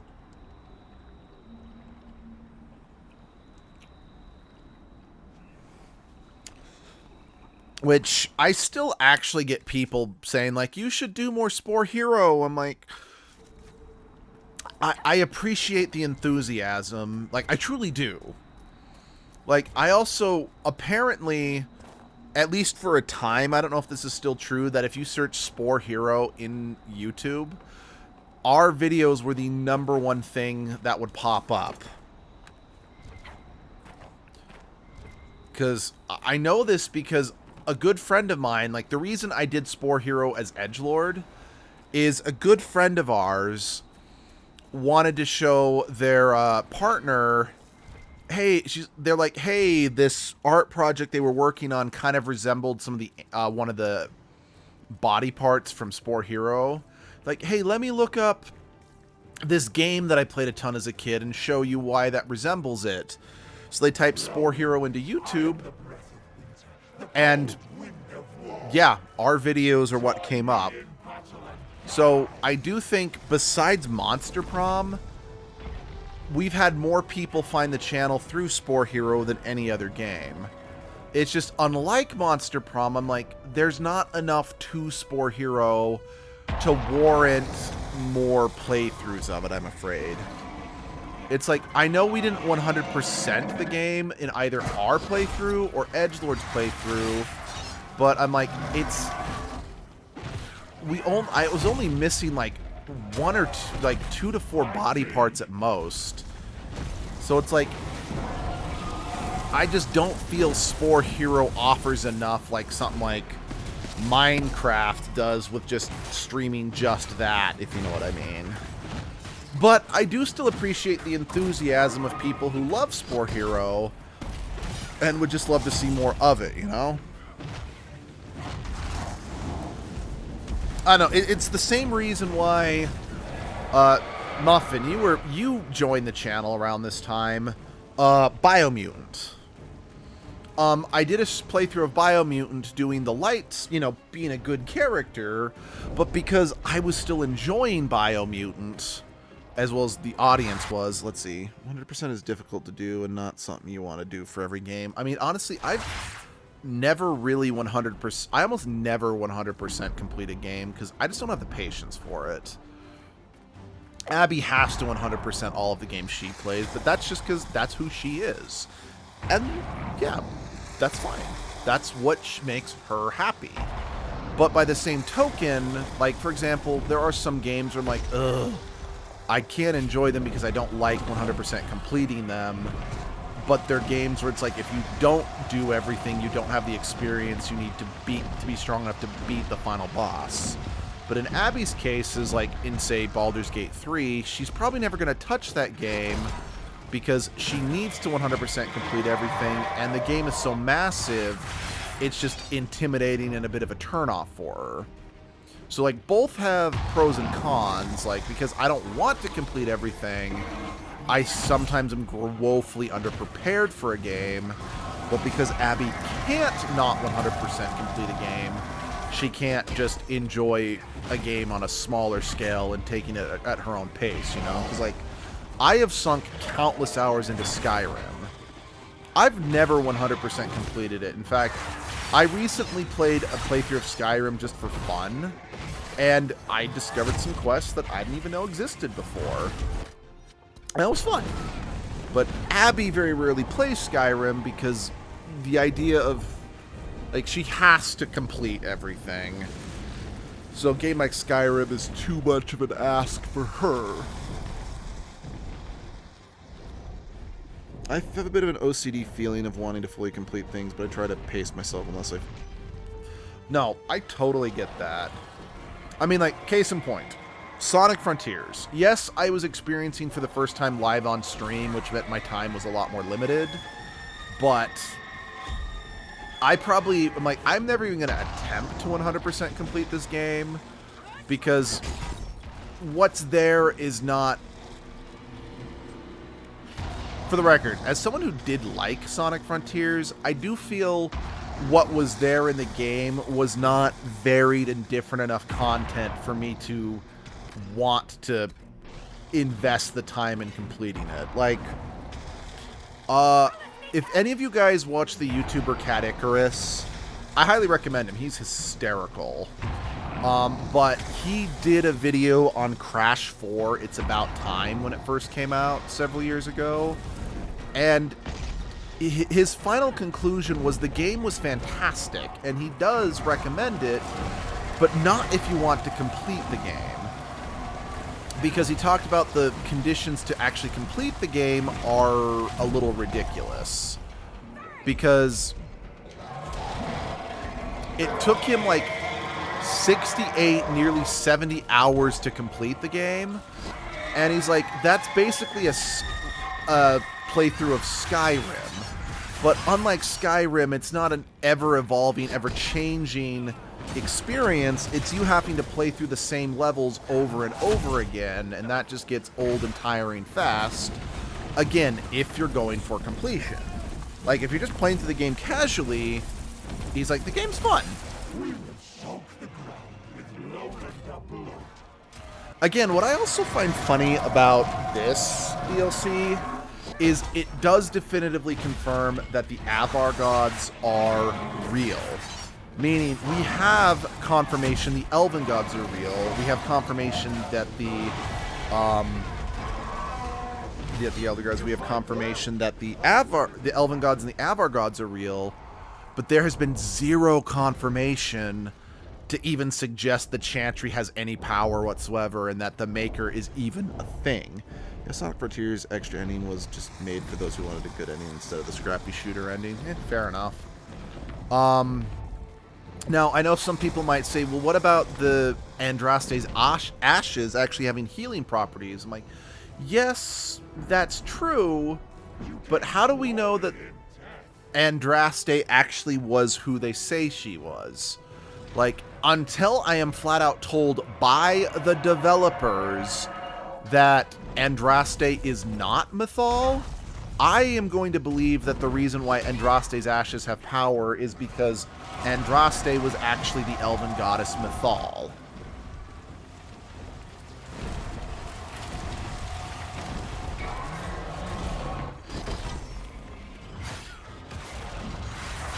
So it would have been cool to see you do a playable character Tails, Amy, and Knuckles. Yeah, I kind of understand why. Well, no, the reason why the Sonic games didn't let you play as other characters besides Sonic for the longest time was a misunderstanding of what made Sonic 06 bad. Because that was just sort of a problem I noticed that Sonic Team and Sega had, is that if a Sonic game is not well received, they'll usually get hyper-focused on the wrong thing about what made it bad, if you know what I mean. It's like Sonic 06 was bad, and in Sonic 06 you had a bunch of different playable characters, so clearly that's what made it, and it had a bunch of playable characters and a really complex story. Oh, that must be what made Sonic 06 a flop. Even though it's like, no, the fact that the game was a broken mess is what made it a flop. I've never gotten to see you take down a dragon in person. I must say, it's fun to see it up close.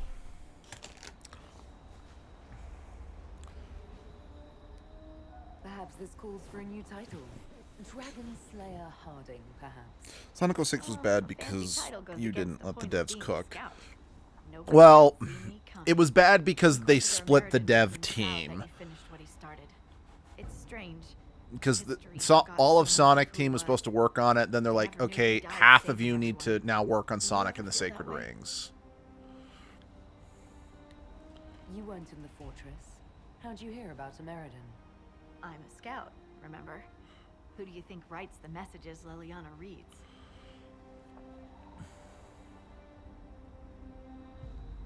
There are things they don't understand. Things no one outside the Inquisition will ever know. Some of the secrets are necessary. Don't get me wrong. It's just...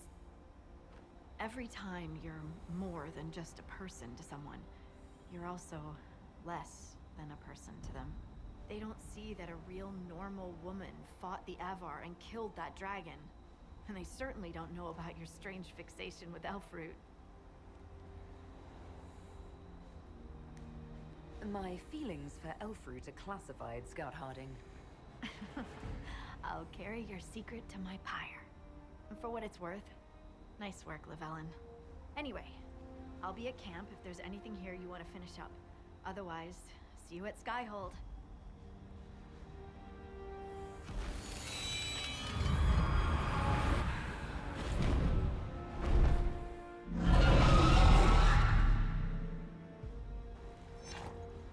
Imagine the Avar are quite grateful that one of their gods is finally free again.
Okay.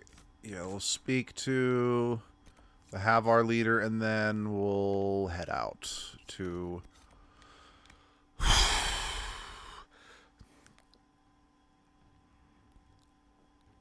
I'm still not sure if I should do the Deep Roads DLC next, or if I should do the next story quest.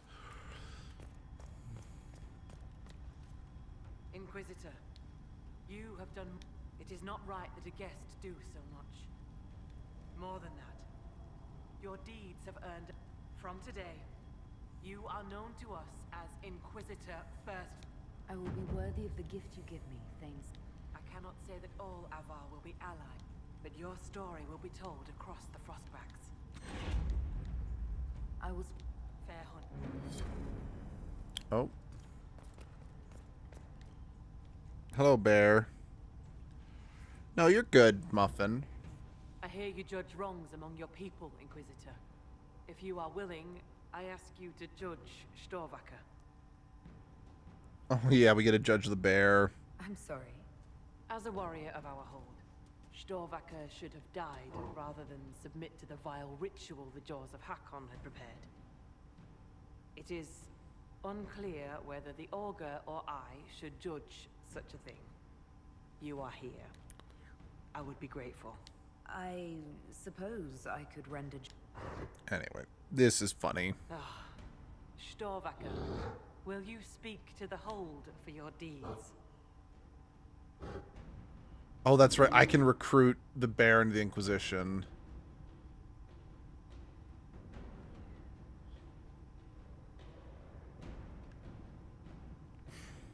I don't think I'm going to do that.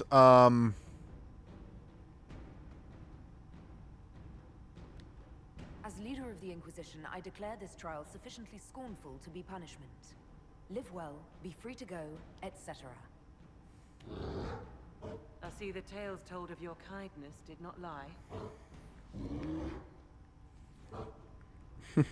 No, I'm not going to recruit... As fun as it would be to recruit the bear, it's the symbol of this people. I feel like that would actually be kind of insulting. It's like, yeah, hey, we're allies now. By the way, I'm stealing something. I'm going to be taking something important from you, you know? Again, I do agree it would be funny. I mean, not that it would... It's damn funny. It's just, I also feel it's kind of a dick move, you know? But that's just me.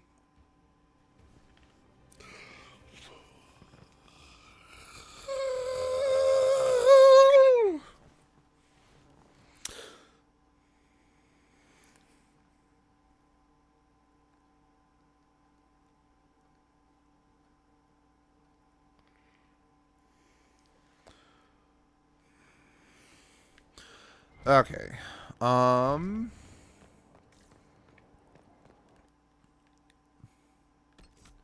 Sorry, armor.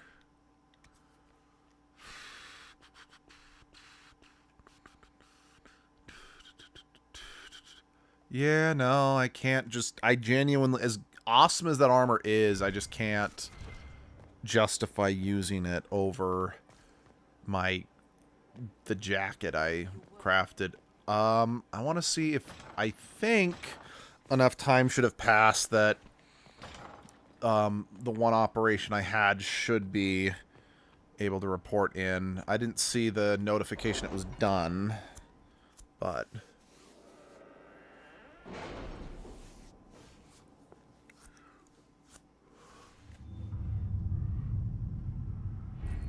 Oh, and, yeah, it's true. I also have an Inquisition perk that I can get.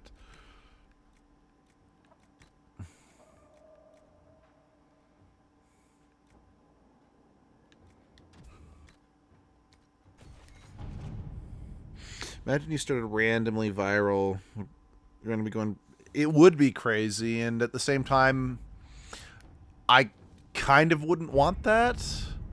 Since, again, what I like about... I mean, I'm not... On the one hand, it does mean we could start making money off of this. So we didn't have to, you know, keep working the long hours or whatnot. But at the flip side... that would make it difficult to just be able to casually talk with you guys on stream. Because that's the thing. It's like, I know that, you know, we need to be mindful of parasocial relationships and whatnot. And we need to make sure that we don't overshare, yada, yada, yada. But by the same token, it is more fun for me having, like, maybe 1 to, you know, less than 10 people on in the stream at any given moment. Yeah, Chill Vibes is harder to... Yeah, Chill Vibes are harder to reach. It's like, I wouldn't mind if my edgelord comic started getting attention. Like, I wouldn't mind that at all, but I don't necessarily know if I want, like, our live streams to blow up. Because, again, I definitely wouldn't say no to edgelord getting some more love.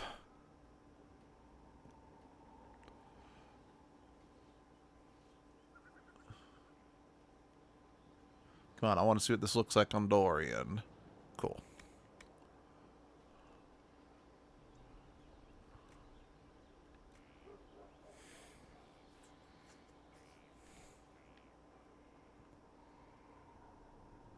I have to be a dwarf to wear that, don't I? Oh, well.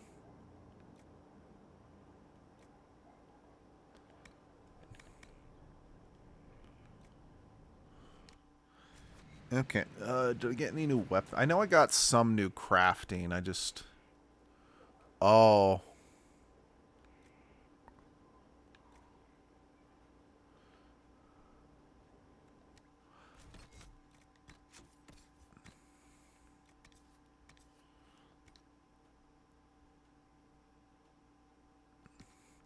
I don't know, like, I admit it's kind of hard to determine if parasocial relationships have formed, you know, just since at their fundamental core, I think technically speaking, having a relationship with an online influencer is technically a parasocial relationship, if you know what I mean.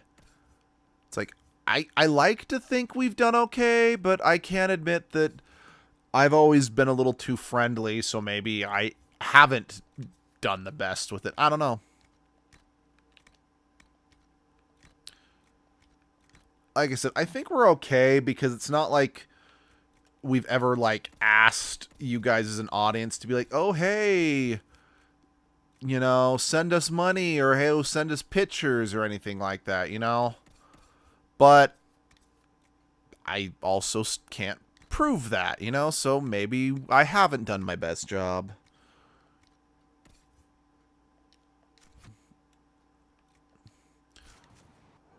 So...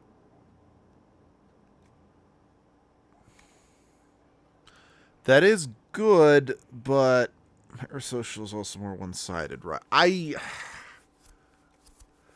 don't know the full definition, so it's hard for me to actually definitively say, you know?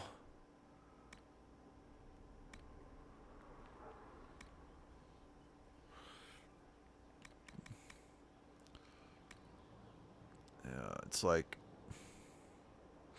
yeah, I don't think I'm going to craft that since it is fundamentally weaker than my, than the sword I've already got, or the axe I've already got equipped. I was hoping that I could possibly craft armor like the Inquisitor's armor, you know? Because I wouldn't mind being able to wear... you know, having a suit of armor like that. Just being able to upgrade it more. Because, again, I don't really like the coat that I've got, but I'm pretty sure that's, like, the coat's probably going to be the best armor that I can get.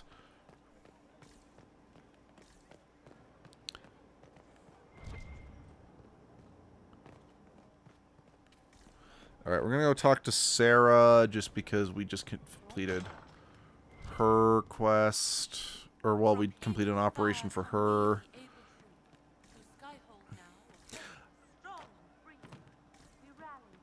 See, the difference between parasocial and just being friends is a line that's hard to see and not commonly known. One of my friends was a smaller streamer that I was a viewer first. Yeah. Oh, yep. You have a problem. That over there is a full tavern, but everyone's drinking alone. They're all up their own arses about the Inquisition. I can't have fun with everybody whinging, and they'll fall on their swords before Coryphanus can push them. I'm thinking pranks. Set a few up, knock a few down.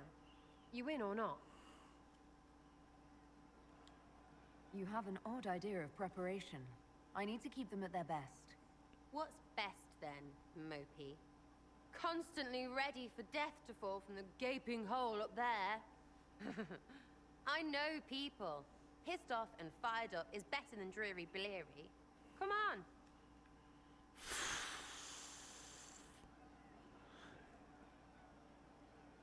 I think to make it less awkward, I think too much. We not think too much about it and just say we vibing. Fair enough. Again, I don't like Sarah, but this scene's kind of funny, so we're Lead the way. What, really? Really?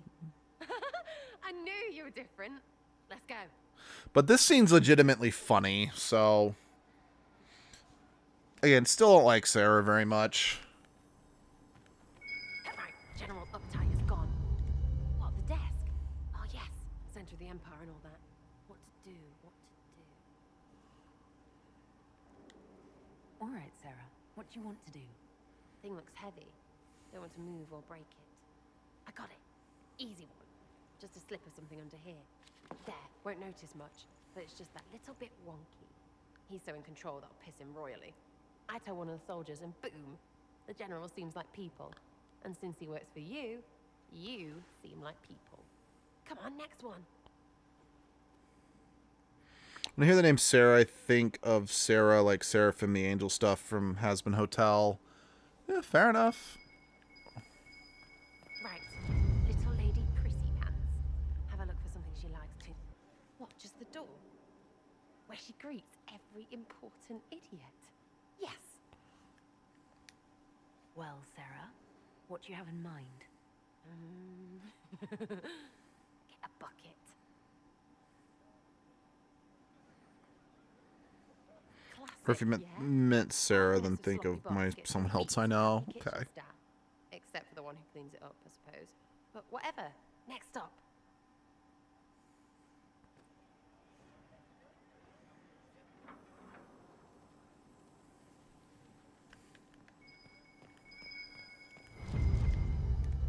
What's that? A locked... No, leave that. Not interested in her hidden things. Not for just a bit of fun. Maybe feed her messengers something gassy? No, birds don't park. But they flap and... Who is up there? Go!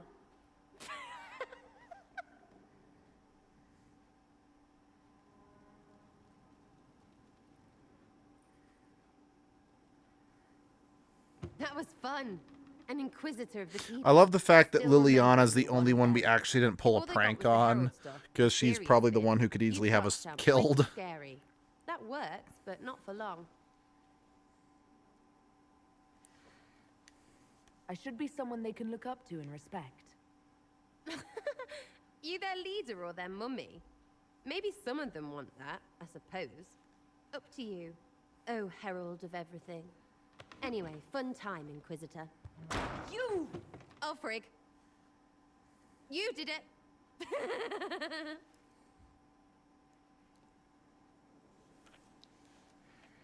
Yeah, still not a fan of Sarah.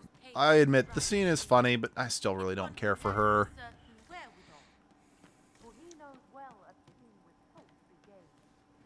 Again, she's more likable than Vivian. I have to give her that much. There's you, yes? Okay. I'll be back. Go on. Alright, no, two things that would scare your pants right off. One being thing 1982, the second being going to dox myself. Live in the Milky Way. Okay. I think I'm actually going to do the next story quest, and then we'll do the Deep Roads DLC after. Just because, it gets me some... I really remembered that DLC being difficult. And it's like, okay, I do want some time to be able to work on, like, war table stuff and shit, you know?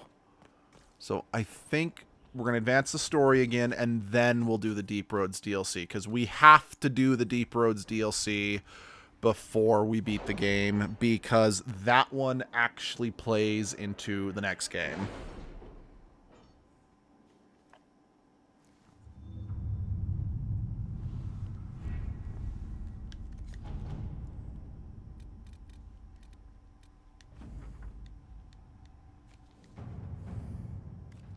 To work? Alright. What pride More hath than wrought? Illuvion, Corypheus could cross into the Fade in the flesh. Indeed, the Inquisitor can attest that these artifacts still work if one knows how to use them. What happens when Corypheus enters the Fade? Why, he will gain his heart's desire and take the power of a god. Or, and this is more likely, the lunatic will unleash forces that tear the world apart. I won't allow it. I can't. Indeed, should Corypheus succeed, do not doubt you would be first to feel his holy wrath. Pardon me, but does this mean everything's lost unless we get to the Illuvion before him? Corypheus has a head start, no matter how quickly our army moves. We should gather our allies before we march. Can we wait for them? We should send our spies ahead to the Arbor Wilds. Without support from the soldiers, you'd lose half of them. Then what should we do? You overcome it. All three of you together. Josephine, have our allies send scouts to meet us in the wilds. Leliana, your fastest agents will join them. Together, we'll have enough spies to slow down Corypheus's army until Cullen's soldiers arrive. Such confidence, but the Arbor Wilds are not so kind to visitors. Old elven magic lingers in those woods. We'd be remiss to not take advantage of your knowledge, Lady Morgan. Please, lend us your expertise. 'Tis why I came here, although it is good to see its value recognized. Any further instructions, Inquisitor? The Inquisition began as a handful of soldiers. Thanks to you, we're now a force that will topple a self-proclaimed god. I could ask for no finer counsel, no better guidance. I speak for all of us when I answer.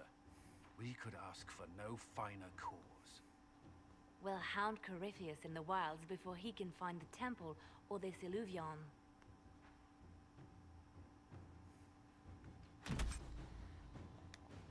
Let's go. Because, yeah.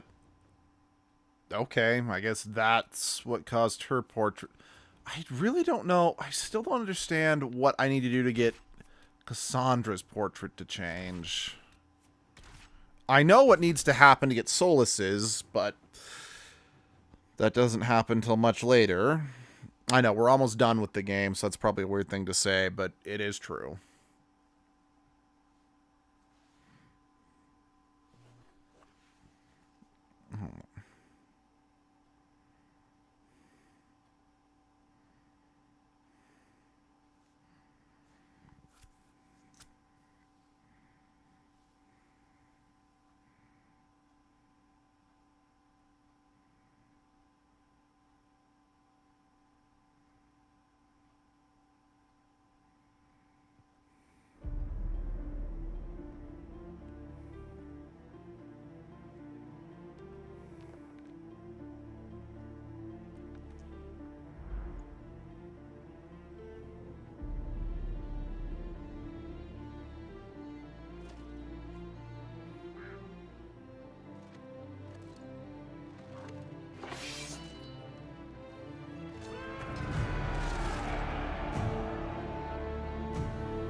Hell yeah, guys.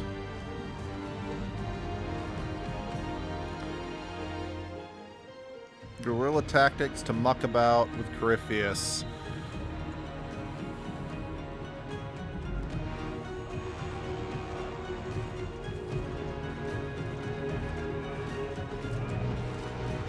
You know, hold on. I need to check something because...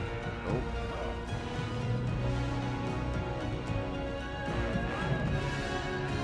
So I need to remember exactly...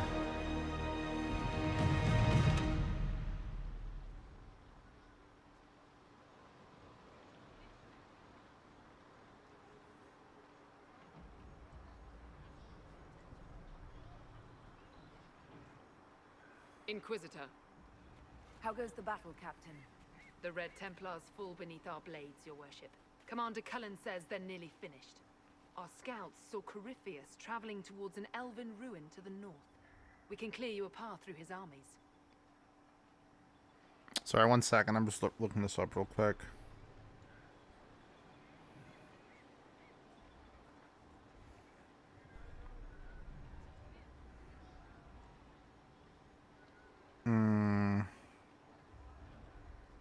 Okay.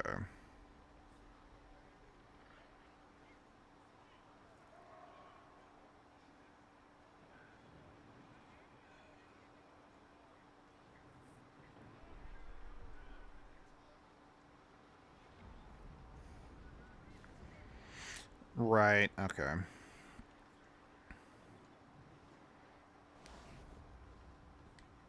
Do only what you must.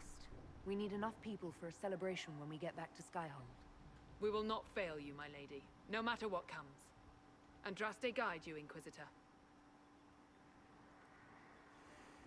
I wonder, is it Andraste your soldiers invoke during battle, or does a more immediate name come to their lips?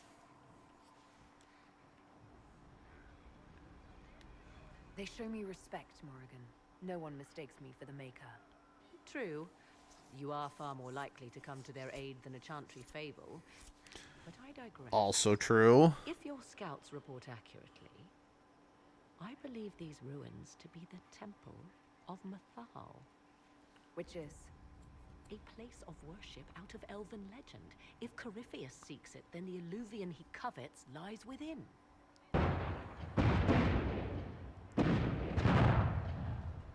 Let us hope we reach this temple before the entire forest is reduced to ash. I'll pishaw.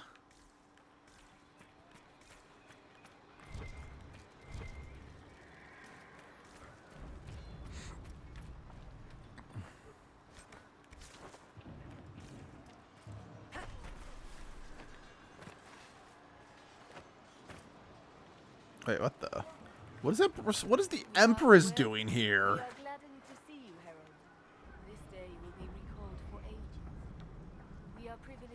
Like, look, I know we were calling in favors for all of our allies, but what the actual fuck is the Empress physically doing here? I hear this. That's where the fighting will be worst. Andraste, keep you safe. Move every. You may count. Good luck.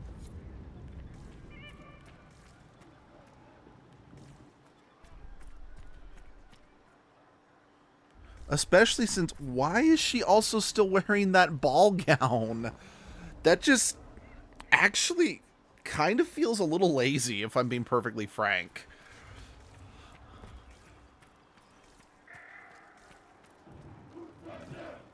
Wait, is Briala not here? Like, it would have made more sense for Briala to be here, not Celine.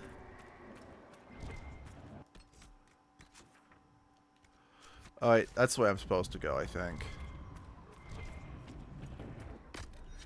And I can't summon my Hala.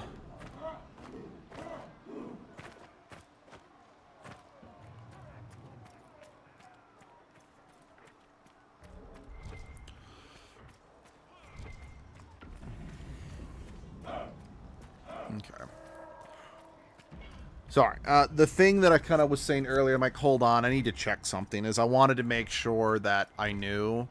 So, Cullen is one of the few characters who were in all 3 of the original Dragon Age games.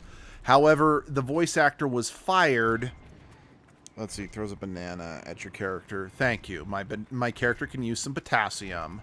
But during production of the 4th game, he was let go from the company, and they stated very clearly that Cullen would no longer be in the games because Cullen's voice actor is a known transphobe, bigoted prick. And apparently, he tried to weaponize the fans against BioWare to be like, you guys need to rally up and demand that they hire me back. But yeah, most everyone was like, dude, the Dragon Age as a whole has been all about being an accepting game franchise and a safe space for people in the just every community, you know? So no one went for it.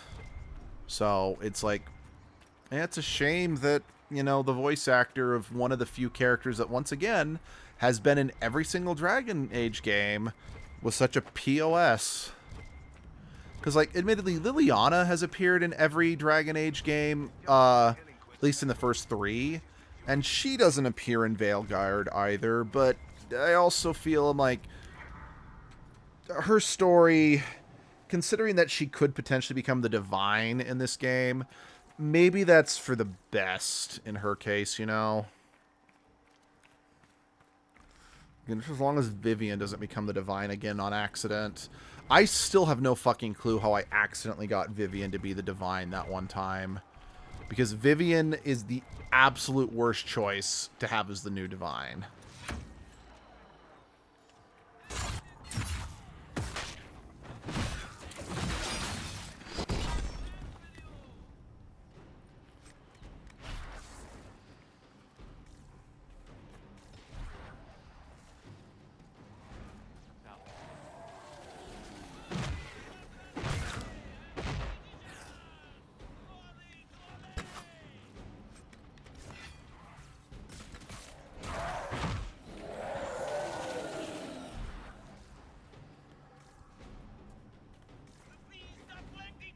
So, I got a very important question I need to ask everyone in the chat.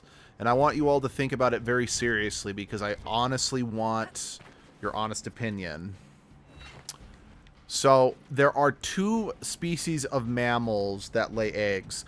Echidnas and platypuses. Which one do you prefer?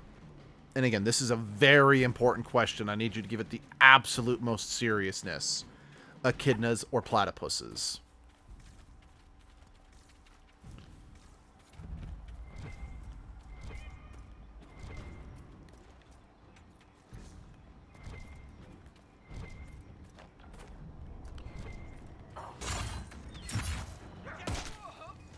Remind me again where you stand on licorice? Is that supposed to be licorice muffin or is that or is that something else?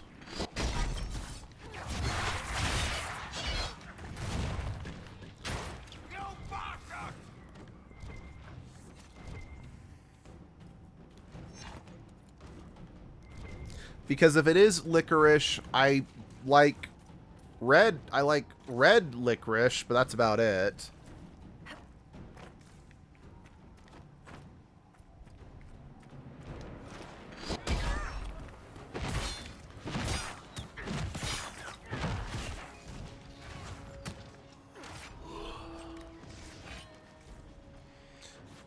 Is the echidna and platypus question for like...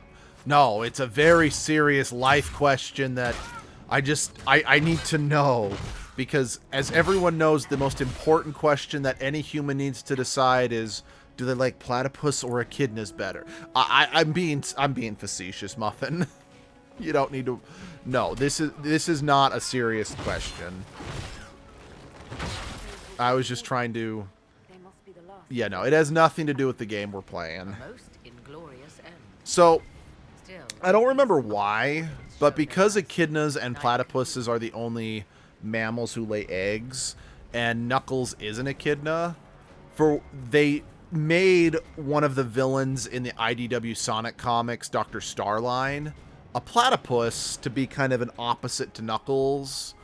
Now, I haven't read the comics. So I don't know why they wanted to make him kind of an opposite, an evil antithesis of Knuckles, but still, it's a fun little thing. And honestly, from what I know of Dr. Starline, he's actually one of the few villains in Sonic that could actually take over and be like the main character or the main villain of the franchise, should they ever not have Eggman. Like, just as an example, if Jim Carrey never returns to the live-action movies as Dr. Eggman, like, hey, we need a new main villain, I think Metal Sonic and Dr. Starline are probably the only two that could really fit the bill. And those also have the many ding-dongs. Platypus are silly. I like platypus. Good answer.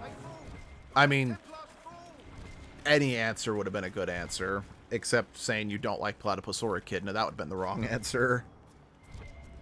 But yeah, in my opinion, when it comes to, like, again, should Jim Carrey not return to the Sonic movies, unless they want to make up a brand new villain, which I think they could make work. Because again, Starline was made up for the comics and not the games, and he became a pretty great villain. I personally would love to see them introduce, either keep Metal Sonic as the main villain, at the very least Neo Metal Sonic as the main villain, or have Dr. Starline as the main villain. Or have Infinite become the new main villain. I know Infinite's not a... I know his game is well hated, and I know Infinite's a divisive character, but he's one of the few other Sonic antagonists who has the charisma to be like evil master, or hell, have Stone be the new main villain. It's just Stone was not in and of himself evil. Stone just clearly cared for Dr. Eggman, which is why he went along with his villainy, if you know what I mean.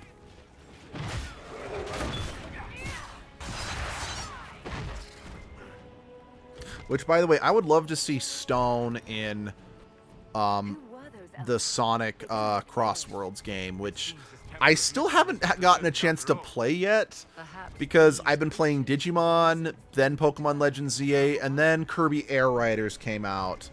And, well, I've been waiting for that game for years, so of course I'm going to be playing that one first. People have said that if they're going to bring Eggman back, they should bring Nega Eggman, or Eggman short for... Yeah, no... Yeah, I think having they should let Jim Carrey, like the main Jim Carrey Eggman, stay dead so his sacrifice means something. But if they want Eggman back, bring in Nega Eggman from Blaze's universe, and that would be a convenient way of introducing Blaze and Silver into the movies. So I actually agree with that statement.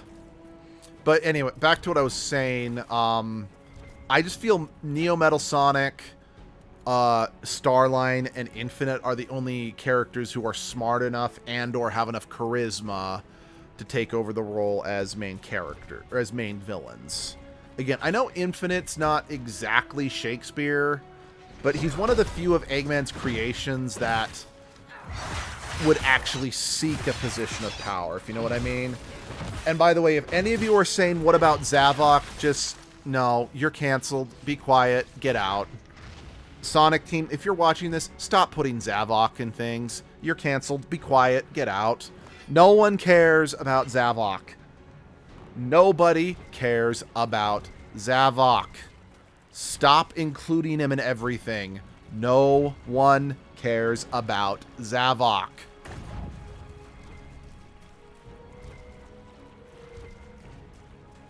But... because, like, I was thinking, oh, maybe other villains that could work as big bads for Sonic. I'm like, well, there's Chaos, there's Mephiles, but I'm like, yeah, but Mephiles and Chaos, they work great as one-off villains, but Mephiles is too powerful to have him appear multiple times, like in rapid succession, because then it just undercuts the threat he's supposed to represent. And Chaos, well, their story also really only works as a one and done, because they're not evil enough to have schemes. They just want to destroy, you know? So just constantly having the, oh no, they're going to destroy everything, just doesn't really work. Because, like, Eggman works as a villain because he has selfish motivations that can lead to different avenues to be explored for him as a character. Chaos just wants revenge against reality and will destroy everyone to get it. Let's see. Hell yeah, I love Blaze, but she has barely done anything. I agree. I would love to see Blaze and Sonic stuff. They got such interesting dynamic being just basically alternate versions of each other. For real. And Blaze, at least until Super Amy was a thing in, like, the recent, like, throwback to the sides, like, what was it? Sonic Superstars, I think is what it's called. That there's, like, a Super Amy, Super Tails, and Super Knuckles. Even though it's, like, not true super forms like Sonic. They just get, like, star glitter or whatever. But Blaze was the first, and for a long time, the only female character in all of Sonic who had a super form. Like, honestly, even though I like Blaze and Silver's relationship a lot, I do kind of feel that tying her to Silver in Sonic 06 inadvertently kind of ruined her character, because since Silver was from Sonic 06, Sonic 06 was not well received, and because she was tied so directly into Silver, they're like, oh, well, Silver was introduced in Sonic 06, we're gonna try to ignore Sonic 06, so then by extension Blaze got ignored. I mean, especially since Blaze didn't even get a partake in the climax because she sealed herself away to seal Iblis away, which meant she couldn't go burning Blaze and partake in the climax.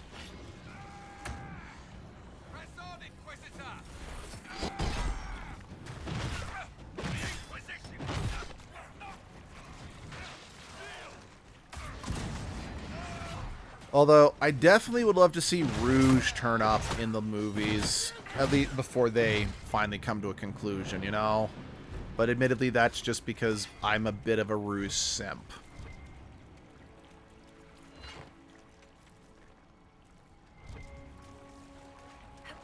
Like, again, I'm not really into furries too much. I mean, yes, I would say I probably definitely qualify as a monster fucker, but I'm not as into him. Blaze basically got hit into the crossfire, no kidding. But I will admit, I did find, like, Lola Bunny attractive when I was really young. I definitely found Rouge really attractive as a teenager. And same with Crystal Fox. So it's like, I will admit, I will always be kind of simps for those characters. I'd count on it. Be ready. I hear fighting ahead. Yeah, and I hear fighting behind, and I hear fighting on our left. Everyone found Lola Bunny attractive. If they say they didn't, they are lying. Or they're not straight.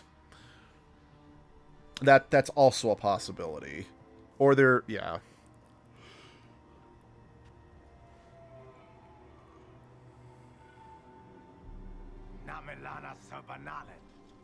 Hi, Samson. Still think to fight us, Master?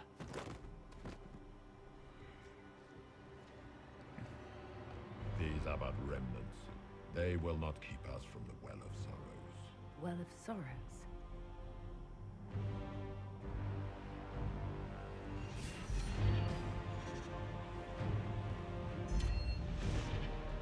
Be honored. Witness death at the hands of a new god.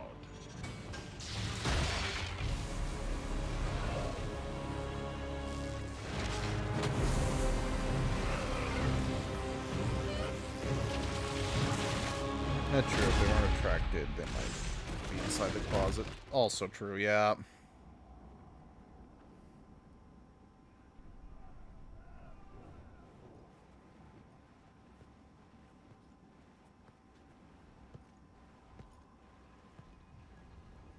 So Corypheus was literally just blown to pieces, so he should have just been killed, similar to what Varric and Hawk did in the second game. Hi, Samson. Rip to that guy. I only wish I knew who the hell he was. The guy that Corypheus grabbed, or the big guy? And that's a Grey Warden right there, if you don't recognize the armor.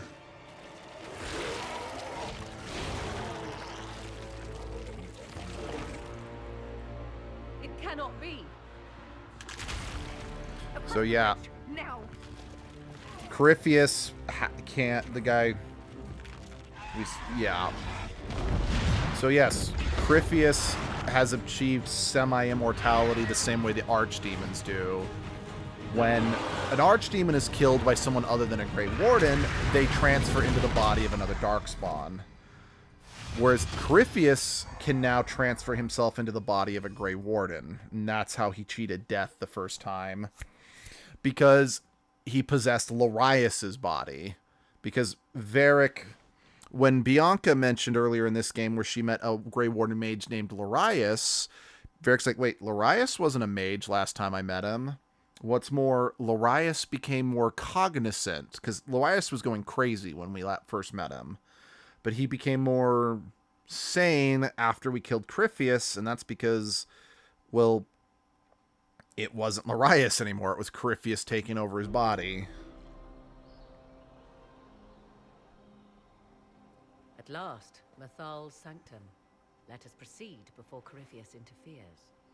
So, you want to explain why Corypheus said he was here for some Well of Sorrows and not an Illuvian? I am uncertain of what he referred to. And she's telling the truth. Could they be the same? Could Illuvian translate into Well of Sorrows? No. It seems an Illuvian is not the prize Corypheus seeks. Yes, I was wrong. Does that please you? Whatever the Well of Sorrows might be, Corypheus seeks it, and thus you must keep it from his grasp. I mean, to be fair, you did still direct us here, which means we are going to still intercept Corypheus before he can get the Well of Sorrow, before he can get his prize. So, yes, it's now like, well, shit, now we don't know what we're going after, but still. On to any blighted creature, Darkspawn, or Grey Warden. So that's how the bastard survived, Hawk. We'll find a way to stop Corypheus once we're done here. 'Tis strange. Archdemon... It appears the temple's magics are still strong. I'm tired of walking around and coughing. What time is it for you, by the way? 7:36 in the morning. It means enter the path of the Well of Sorrows. There is something about knowledge, respectful or pure. Shiven. 'Tis all I can translate. That it mentions the well is a good omen. At least we know the Well of Sorrows was important. Supplicants to Mathal would have first paid obeisance here.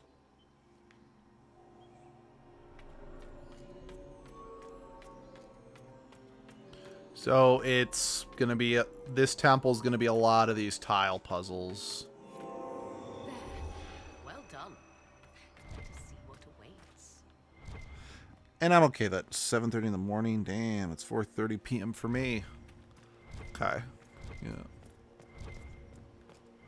I see the Red Templars have already encountered the temple's guardians. They hurt themselves for years to get stronger, but they still die so easily. Perhaps we shall fare better. Yes? Are you certain Corypheus is using the power of the Blight to make... Perhaps you forget. I was in Ferelden during the Fifth Blight. How Corypheus gained the power to send his soul into blighted bodies, that is the real question. Let's continue. As you wish.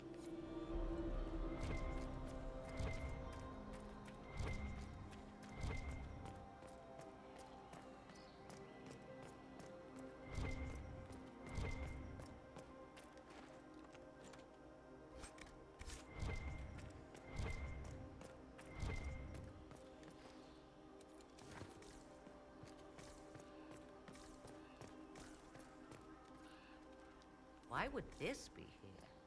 Something wrong? It depicts the Dread Wolf, Fen Harel. I'm gonna take a break and just rest in silence for a bit. Hey, no problem, Muffin. Thanks for chatting. Themselves away in the beyond for all time. Setting Fen Harel in Mathal's greater sanctum is as blasphemous as painting Andraste naked in the Chantry.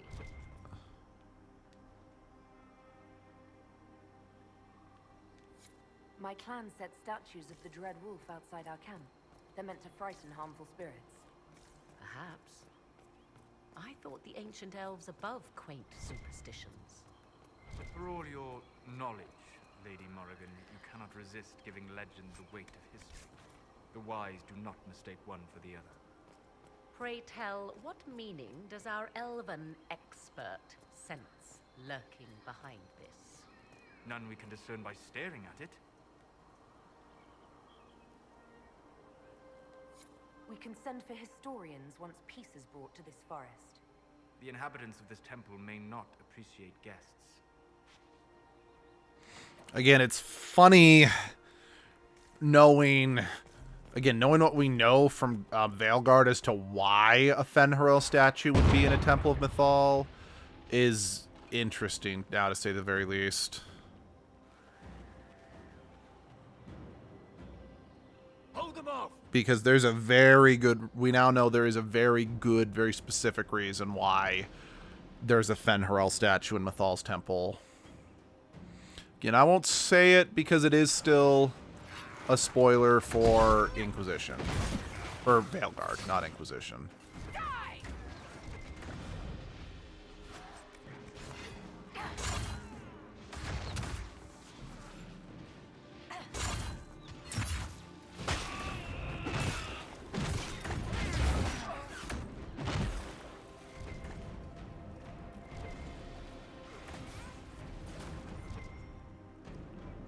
Come on, we might catch them. Okay, I don't know why my axe keeps glitching out, because there have been so many instances where my axe stays in my hand instead of going to my back. People are dying outside while we stand here. If we use the tunnel, more of our soldiers can flee. In this case, I must agree with the witch. This is ancient ground, deserving of our respect. You see the urgency. We cannot find the Well of Sorrows unprepared. We don't know what's behind those doors. They might have a reason for going another way. Had they the option, they would have proceeded. That must... Their goal. Or yours.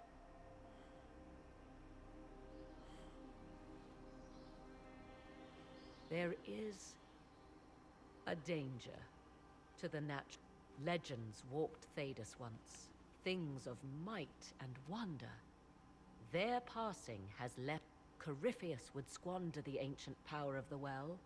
I would have it restored. I wasn't expecting your answer to be so romantic. Trust me, your surprise is matched only by my own. Mankind blunders through the world, crushing what it does not understand. We must stem the tide, or be left with nothing more than the mundane. It's said a great boon is given to those who use the Well of Sorrows, but at a terrible price. What exactly did that altar say about the Well of Sorrows? Like most elven writing, it was insufferably vague. The term I deciphered was Halam Shivanas, the sweet sacrifice of duty. It implies the loss of something personal for duty's sake, yet for those who served at this temple, a worthwhile trade.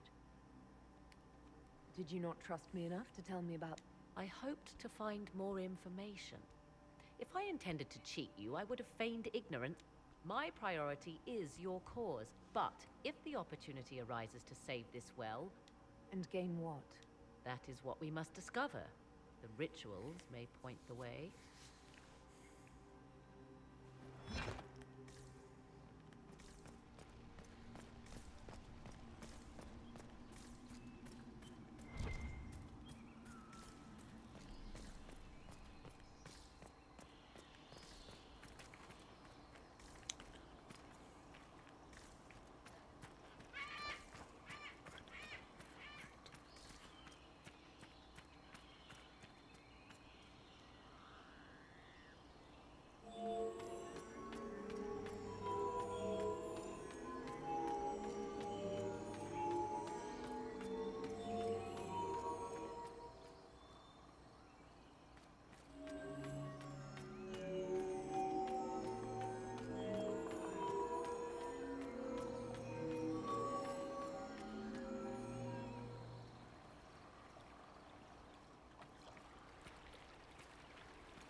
was afraid of that.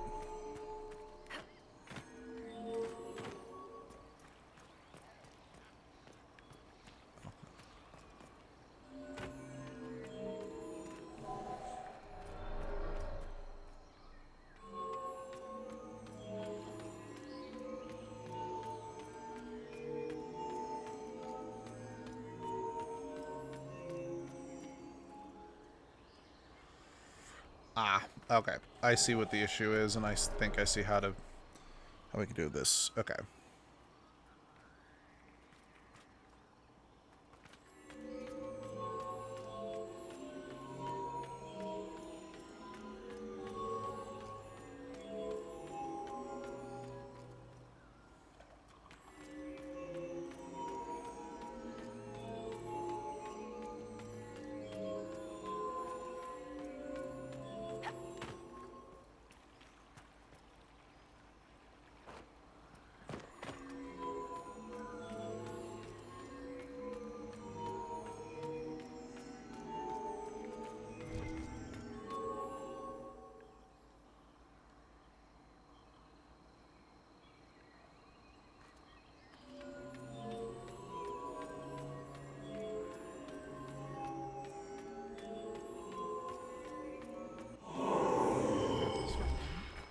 Indeed. Time to proceed to the next ritual, I should think.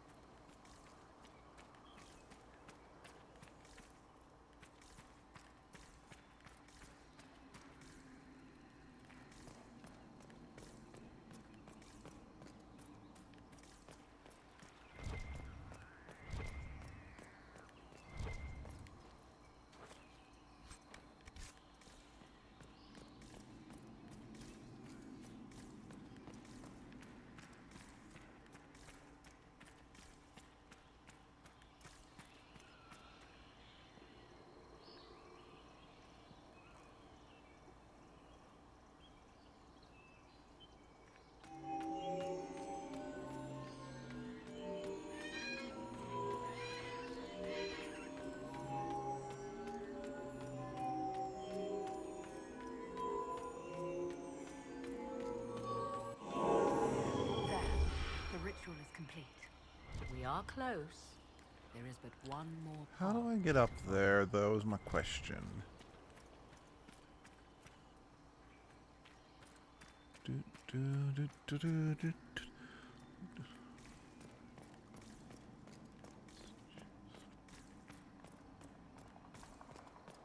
Do, do, do, do, do, do. Somebody's taking a train to Sleep Time Junction. Okay, here we go.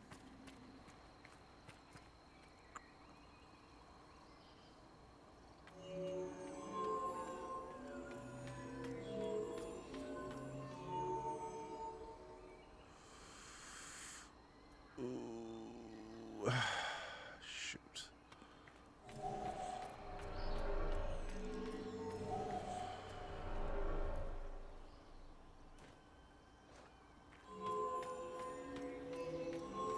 This one's gonna be tricky.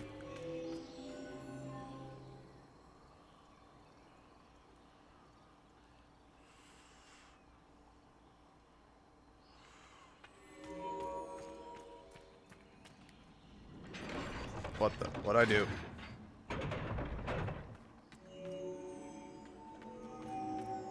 So I'm more just looking around at this point because I wanna.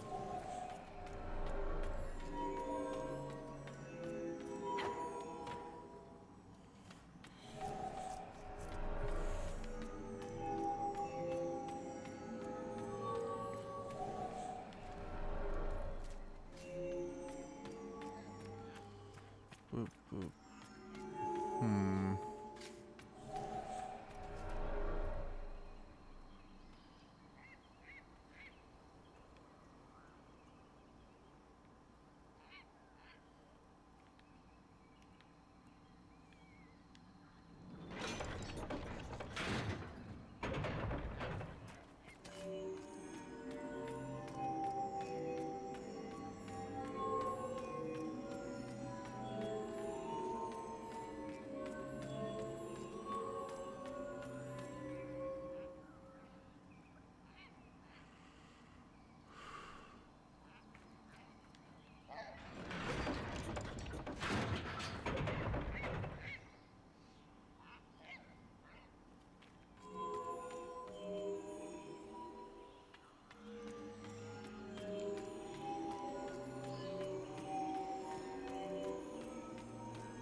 Well, fuck you, Iron Bowl. Come. Eat a Let us see popsicle. if the doors have opened.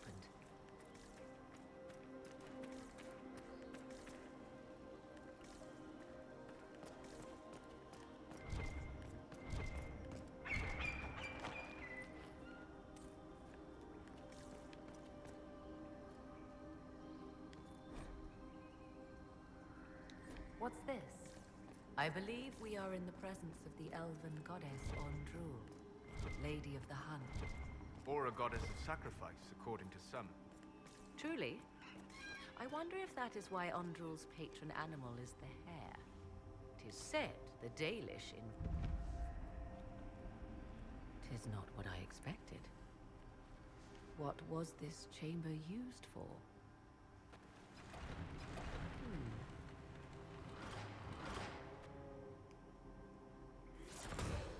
We're being watched.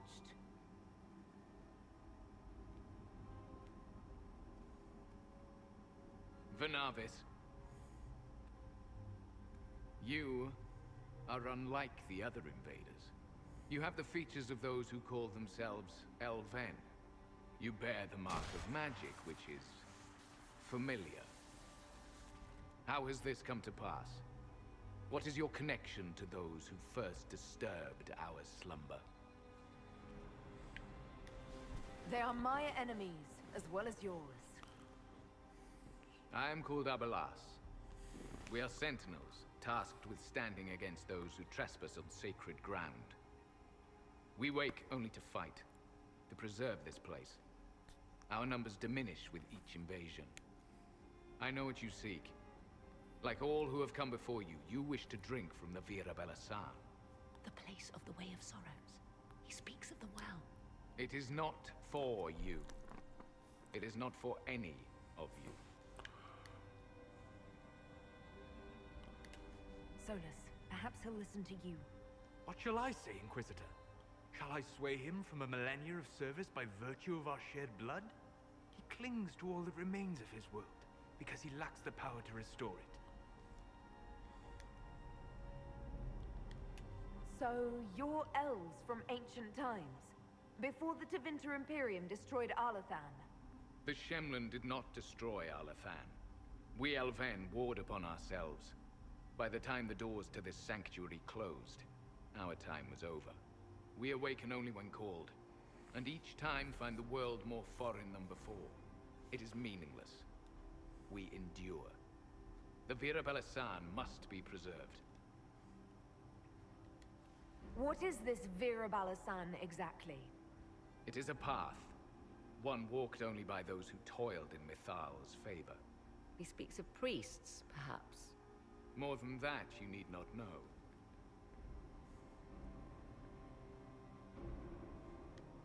Our people have lost everything. They need you. They could learn from you. Our people? The ones we see in the forest, shadows wearing Valisleen. You are not my people. And you have invaded our sanctum as readily as the Shemlin. We knew this place was sacred. We've respected it as best we could. I believe you. Trespassers you are, but you have followed rites of petition. You have shown respect to Mithal. If these others are enemies of yours, we will aid you in destroying them. When this is done, you shall be permitted to depart. And never return. This is our goal, is it not? There is no reason to fight these sentinels. Consider carefully. You must stop Corypheus, yes, but you may also need the well for your own.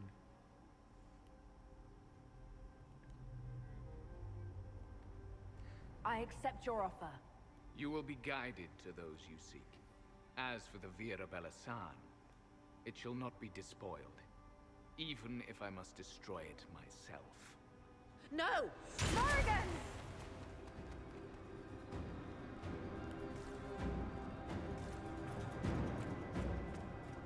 Oh, there's the sentinel we need to follow. They left someone behind. A handy guide, maybe?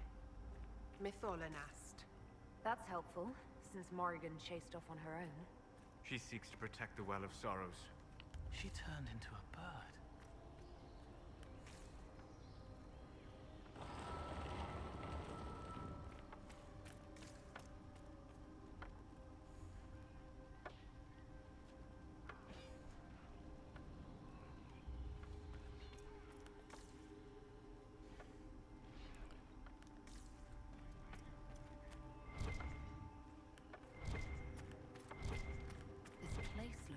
untouched.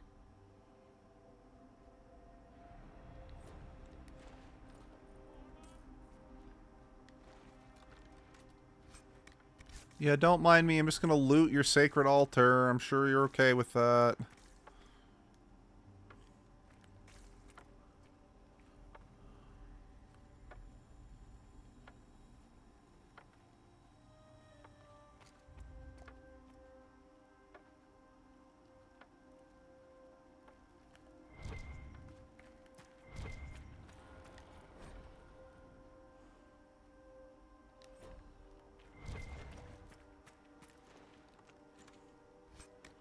Oh, hold on. That's a veil. That's some veil fire. Better grab that, just in case there's some runes or something. It's all right. Coming. I'm coming. You would prefer that we remain close. Yep, Just coming. a quick look around. Sorry, coming.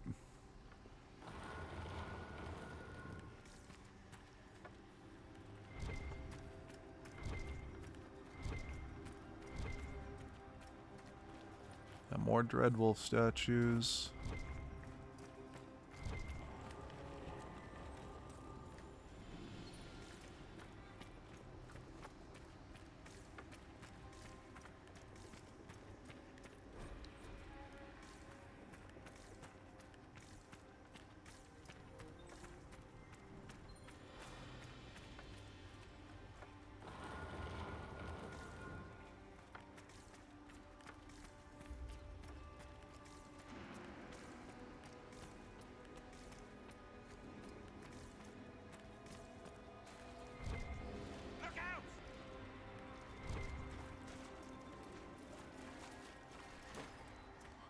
Okay, this is the right way.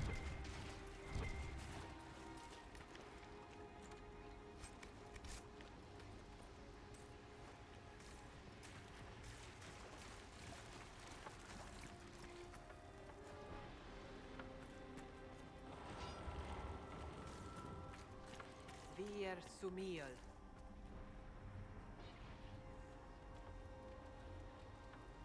You know, your temple's kind of under attack. Do you think we could possibly run instead of walk, Mr. Sentinel?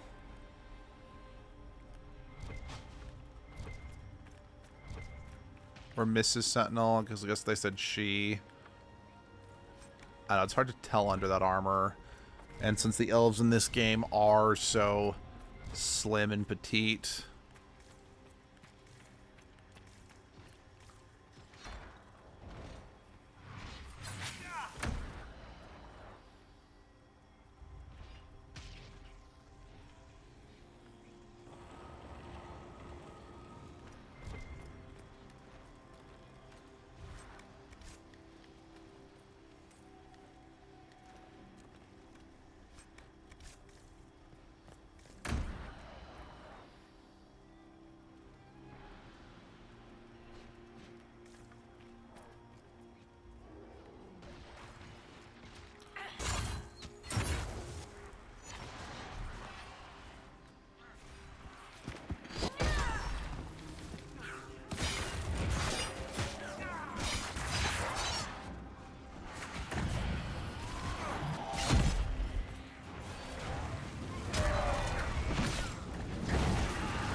The Well of Sorrows.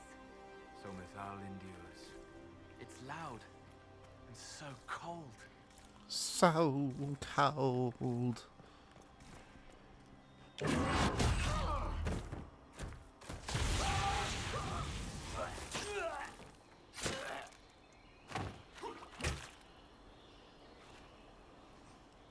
tough bastard. A day's march, hours of fighting, and still fierce as dragons. The Chantry never knew what it was throwing away. Samson, sir, watch out! Inquisitor. You and those elf things don't know when to stop. You've hunted us half across Thedas. I should have guessed you'd follow us into this hole. I spoke with your Tranquil, Maddox. He sacrificed himself for your cause. I told him not to. He died as one of us then. One of the faithful. Corypheus chose me twice. First as his general, now as the vessel for the Well of Sorrows. You know what's inside the well? Wisdom. The kind of wisdom that can scour a world. I give it to Corypheus, that he can walk into the Fade without your precious anchor. What's your part in it? What's a vessel? What else empties a well? I'll carry its power to Corypheus. One more task entrusted to me. Being force-fed Chantry lyrium was good for something. This armor makes me a living fortress, mind and body. I won't forget a word of the well's knowledge. Corypheus will be unstoppable. Once Corypheus is that powerful, you and your soldiers will just slow him down. You dare say that to my face? After you butchered my men? You're no match for Corypheus. Even if you drink from the well, you'll never master its wisdom as he could. This is the strength that Chantry tried to bind. But it's a new world now, with a new god. So, Inquisitor, how will this go?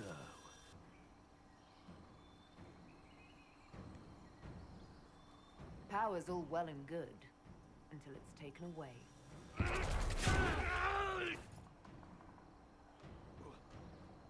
What did you do? What did you do? My armor. It's gone. The lyrium. I need it. Kill them all. Take that, asswipe. Oh, I just realized Samson's using this, like, the sword style at the very least is the same one that Meredith used in Dragon Age 2. I'll show you, bastard.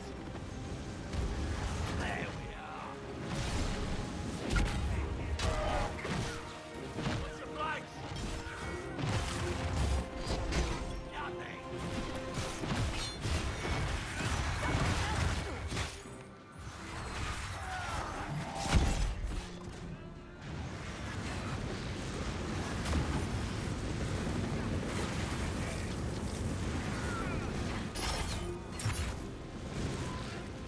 Hey, you stay away from my mage.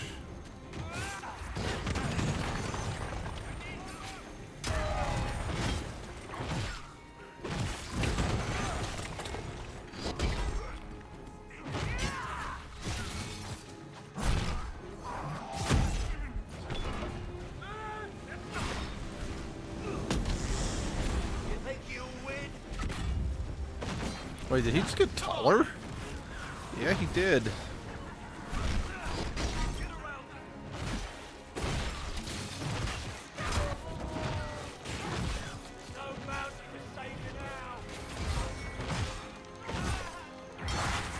Except I'm a champion, which means I'm a walking mountain.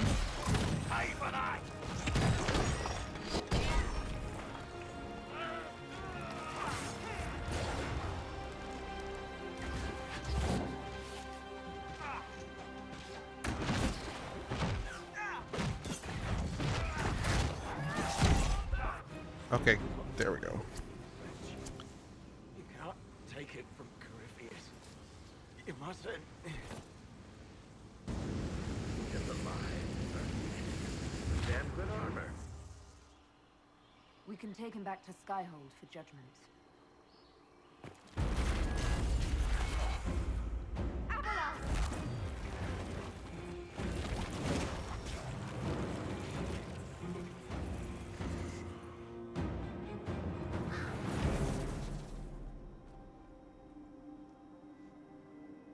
You heard his parting words, Inquisitor. The elf seeks to destroy the Well of Sorrows. So the Sanctum is despoiled at last.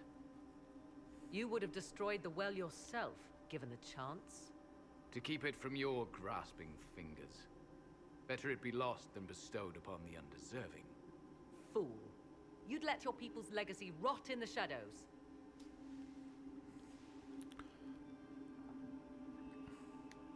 Corypheus needed Samson to use the well. Without him, there's no vessel to claim it. The moment we leave, he will send more forces to secure this place. The well clearly offers power, Inquisitor. If that power can be turned against Corypheus, can you afford not to use it? Do you even know what you ask? As each servant of Mythal reached the end of their years, they would pass their knowledge on through this. All that we were, all that we knew, it would be lost forever. This can't be easy, holding on to what's left. You cannot imagine. Each time we awaken, it slips further from our grasp. There are other places, friend, other duties. Your people yet linger. Elven such as you? Yes, such as I. You have shown respect to Mythal, and there is a righteousness in you I cannot deny. Is that your desire?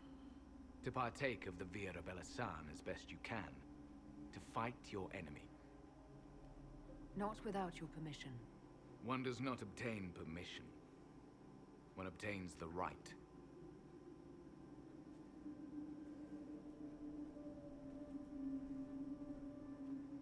The Vira Belasan may be too much for a mortal to comprehend.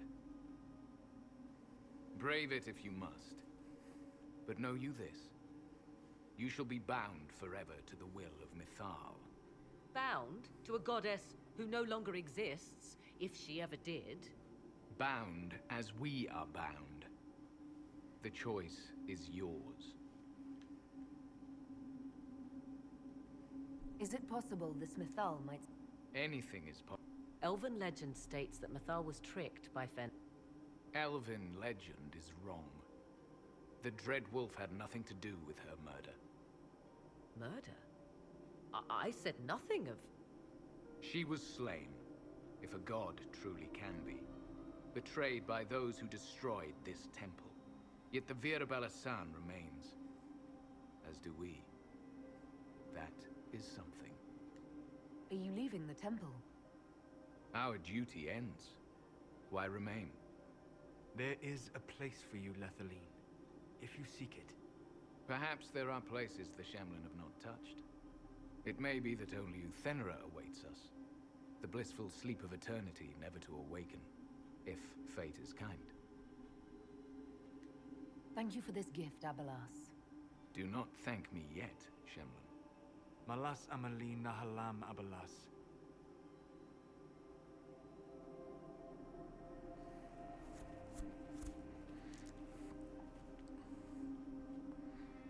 His name, Abalas, means sorrow.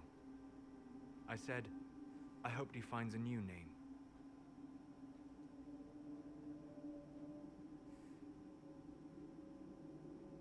You'll note the intact Illuvian. I was correct on that count, at least. Is it still a threat? Can Corypheus use it to travel the Fade? You recall when I took you through my Illuvian, I said each required a key?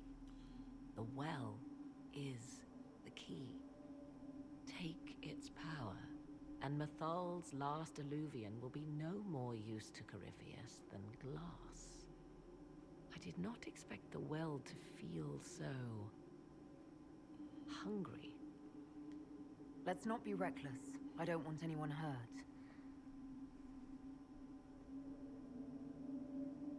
I am willing to pay the price the well demands. I am also the best suited to use its knowledge in your service. Or more likely to your own ends? What would you know of my ends, elf? You are a glutton drooling at the sight of a feast. You cannot be trusted. Of those present, I alone have the training to make use of this. Let me drink, Inquisitor.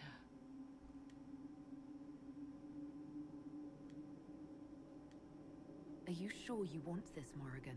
We don't know what will happen. We do not, and yet it must be done. I am ready.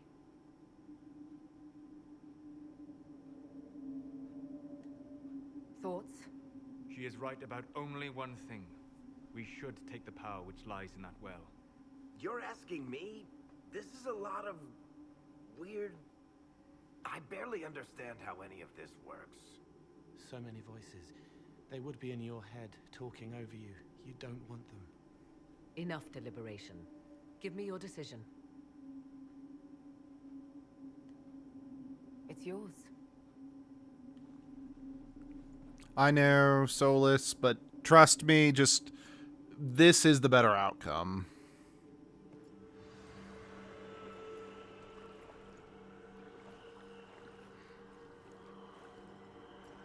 And is definitely what the developers had in mind for the next game.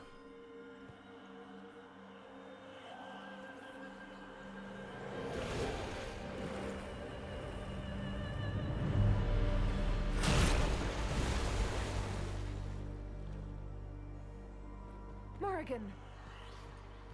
Are you alright? Elasin Salah. Bisan Allah. I am intact.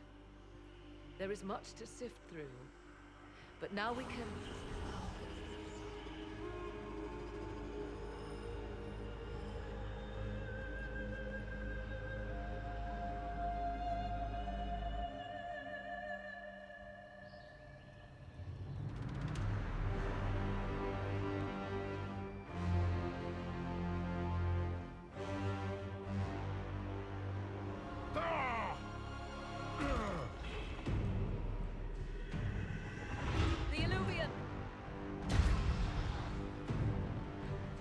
Through the mirror!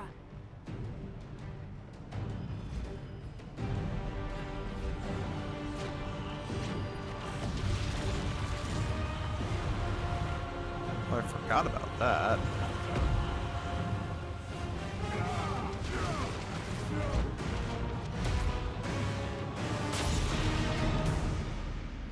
Thank you.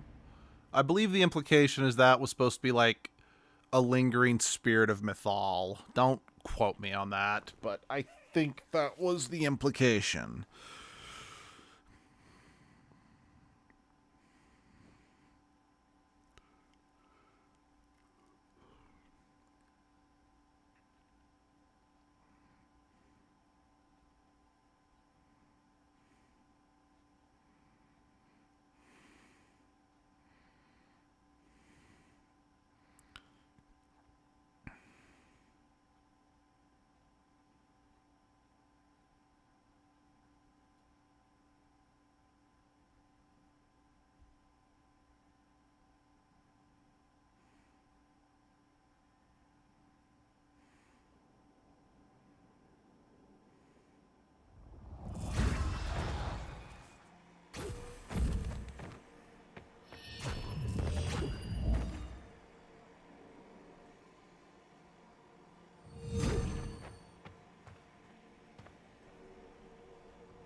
It is done.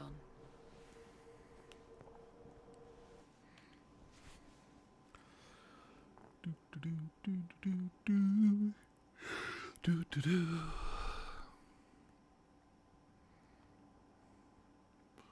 pleased to report we won the battle, Inquisitor. When you went through that mirror, Corypheus and his archdemon fled the field. I'm not sure why. What he wanted was no longer within the temple. Perhaps. He spent so long trying to get into the temple, he probably couldn't have helped his forces by that point. Then Corypheus is finished. If he is wise, he will hide and rebuild his strength before he attacks again. He will not hide. Meaning he will attack us directly, at Skyhold. Not necessarily. But neither will he remain idle. And how could you have such insight into his plans?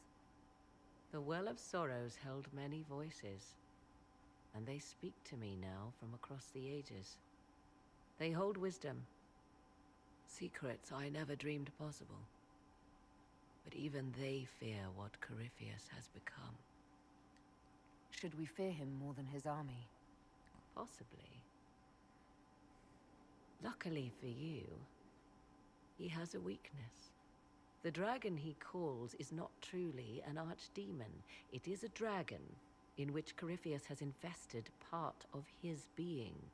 He doubtless did so out of pride to emulate the gods of old. That pride can be exploited. Kill the dragon, and his ability to leap into other bodies is disrupted. He can be slain. You're sure? If there are no bodies for him to jump to? You assume there is a limit to the range of his power. There is not. Then what do you propose? Killing the dragon is no simple task, if it could even be found. There is a way to defeat the dragon, to match Corypheus in his power. The well whispers it to me now. Your help will be required, Inquisitor. Speak to me when you are ready, and we shall begin. I'll see to Skyhold's defenses in the meantime.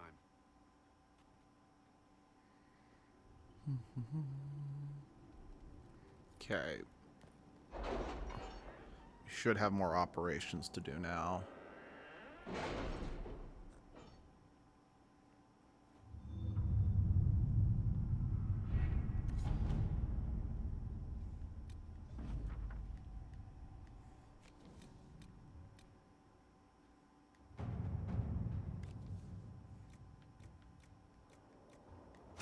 All right.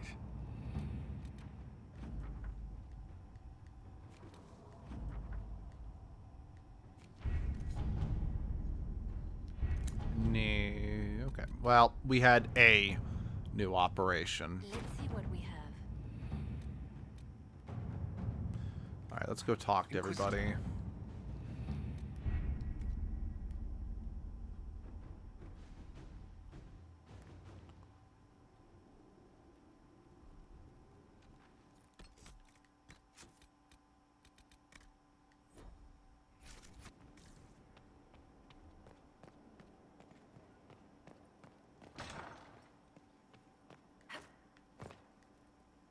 It comes swiftly, this moment. The day the Herald of Andraste. Defeat him, and you'll be more than a holy woman to... I couldn't have come this... And there is the people joined the Inquisition. I wanted to tell you that I share their sentiments, Inquisitor, and... Well... You've always been there for us. It means... fair... Sweet action, man. Nothing to judge yet. Well, we used Dagna's ruins. Let's go talk... Not ruin. Rune. Fuck. Let's talk to her real quick. The Temple of Mythal sounds like the most interesting place. I hope you brought back samples of, well... No. Doesn't look like it. I know I got some crafting recipes. I doubt they'll be better than some of this stuff, but doesn't hurt to check.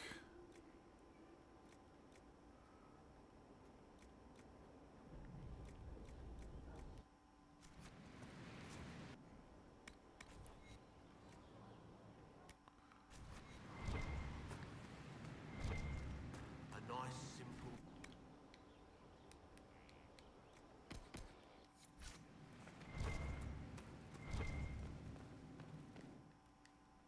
Yeah, we are so close to the end. Just one more DLC, one more quick quest, and then the end game, and then the Trespasser DLC, which is a post-game DLC which sets up Veilguard.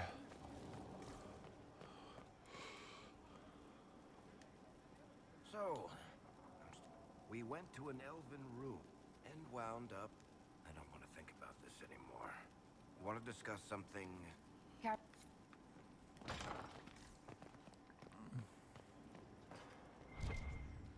There you are. The Temple of Mythal was extraordinary. In all my journeys, I never dreamed of finding anything like it. What will you do with the power of the well once Corypheus is dead?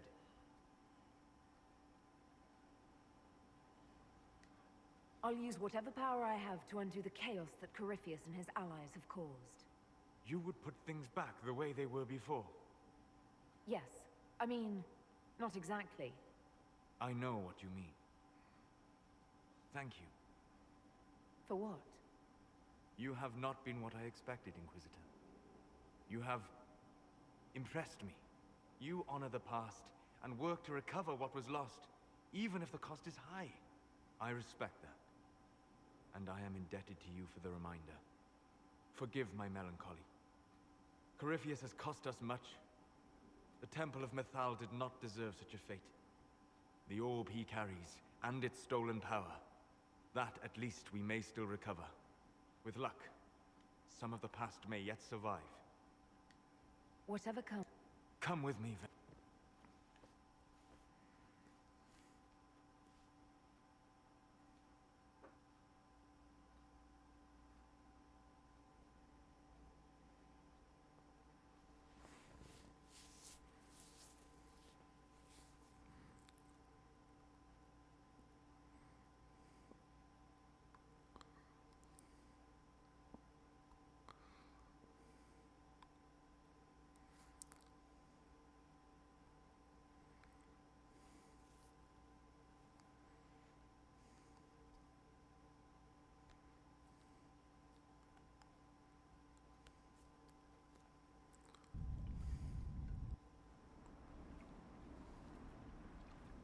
The veil is thin here.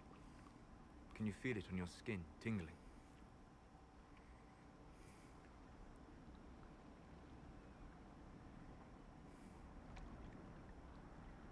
I was trying to determine some way to show you what you mean to me.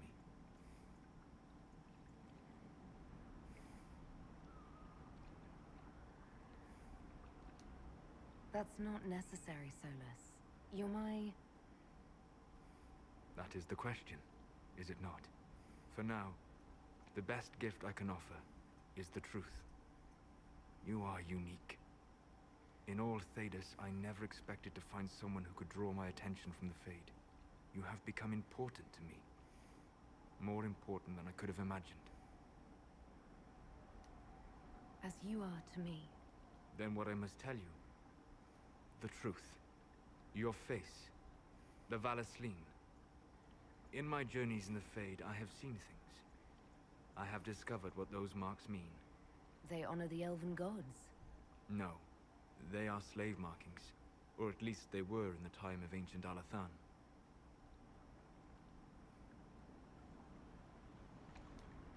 So this is... what? Just one more thing the Dalish got wrong? I'm sorry. We try to preserve our culture. And this is what we keep? Relics of a time when we were no better than Tevinter. Don't say that. For all they got wrong, the Dalish did one thing right. They made you. I didn't tell you this to hurt you. If you like, I know a spell. I can remove the Valasleen.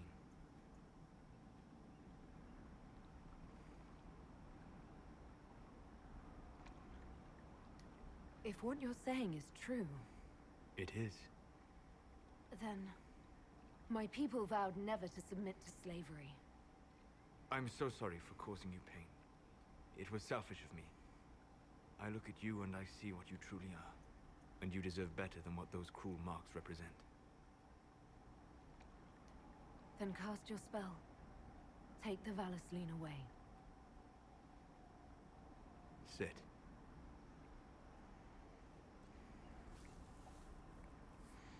Again, another reason I wanted to romance Solus is this scene does get referenced in the Trespasser DLC. Or the removal of the marks, anyway.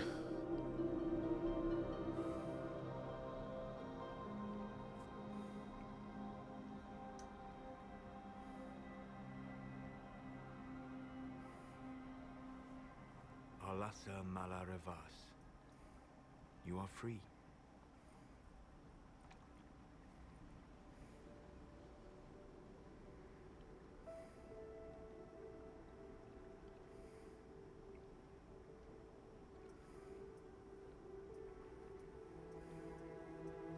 so beautiful.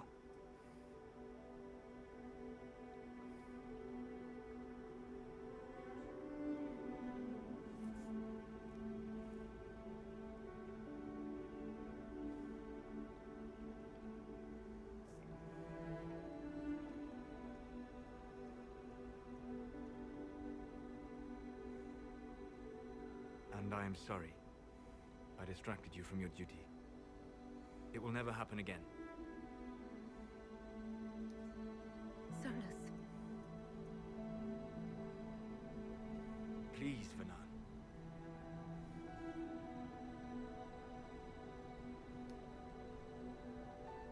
Solus, don't leave me, not now. I love you. You have a rare and marvelous spirit. In another world. Why not this one? I can't. I'm sorry.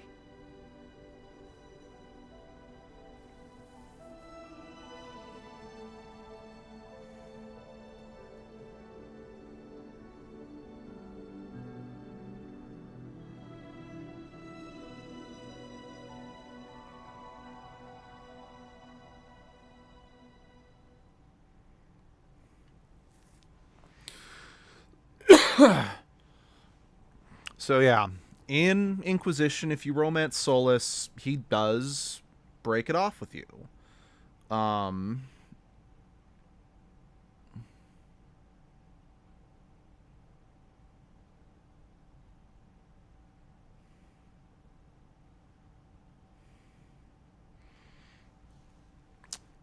Yeah, so yeah, he does break it off with you.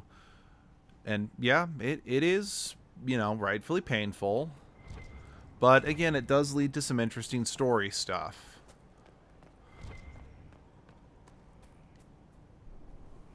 Victory in the Arbor Wilds. The Archdemon might have been a real threat to our army, but it flew off once we turned the tide. It is still out there, however. I wonder what Corypheus plans now. We'll deal with whatever he throws at us. Do not underestimate Corypheus. He is powerful, and you have yet to fight him one-on-one. But he will come. You will get your chance. You don't seem concerned. I'm terrified. Not long ago, this was impossible. The time has come to consider what will come next. Oh, I have As you should. Blessed are they who... You have come far. It's been an honor too, Cassandra. You're awesome.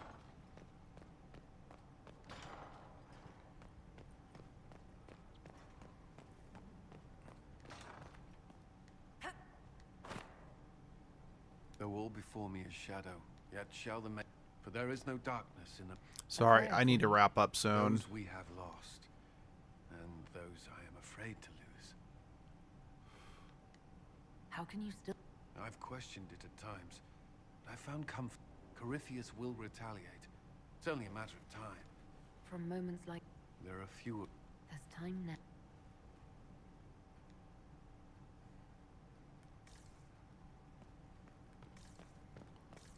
So yeah, Morgan's over there. I'm not talking to her yet. Okay, cool. Alright, I'm gonna go accept the report so we can do the judgment of Samson.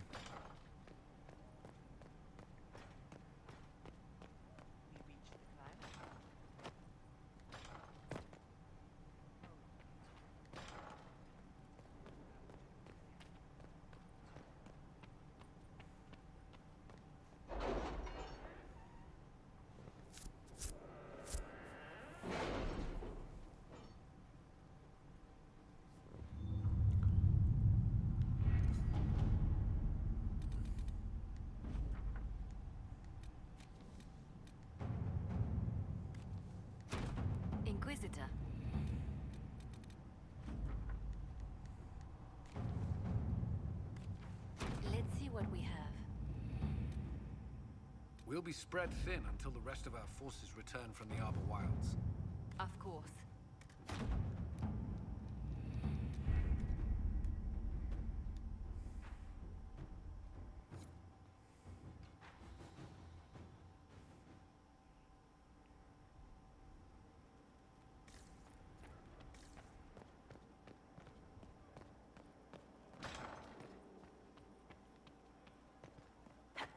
Inquisitor Lavelle. Forgive my surprise. Your face is... I thought those markings were permanent. I learned something about them. Of course. A pleasure. Let's... And...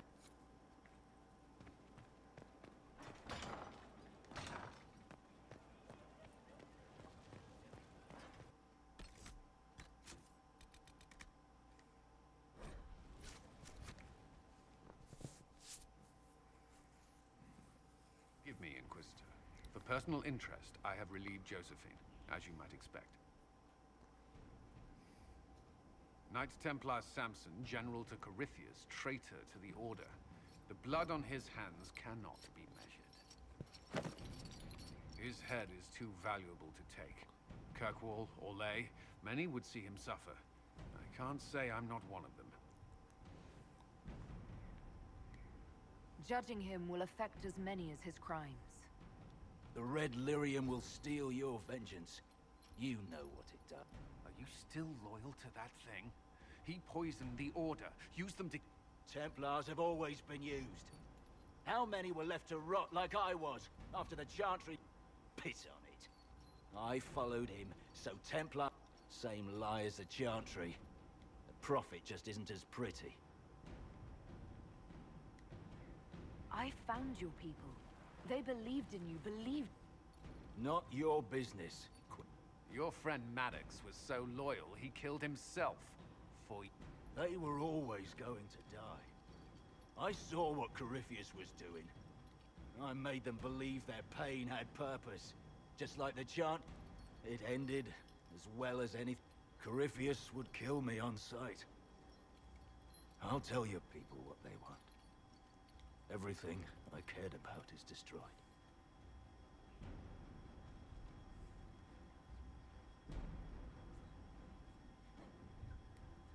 Samson, you can still be of use to good people.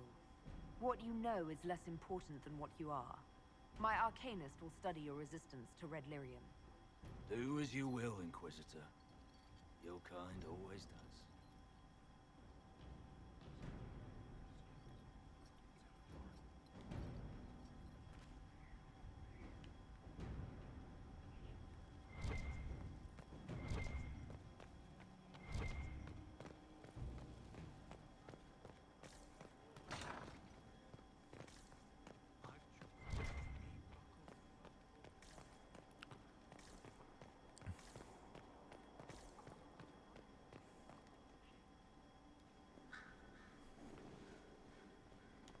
What happened at the Elven... I should go back, shouldn't I? To all my talk of how terribly wrong things are back home. But what do I do about... You're not doing nothing, Dorian. You came here... Thank you for saying. I want to do more than stop Corypheus, however. It might surprise you to know that you're the one who inspired me. If it means proving that Tevinter can be better, that there's hope even for my hope... Good for you, Dorian.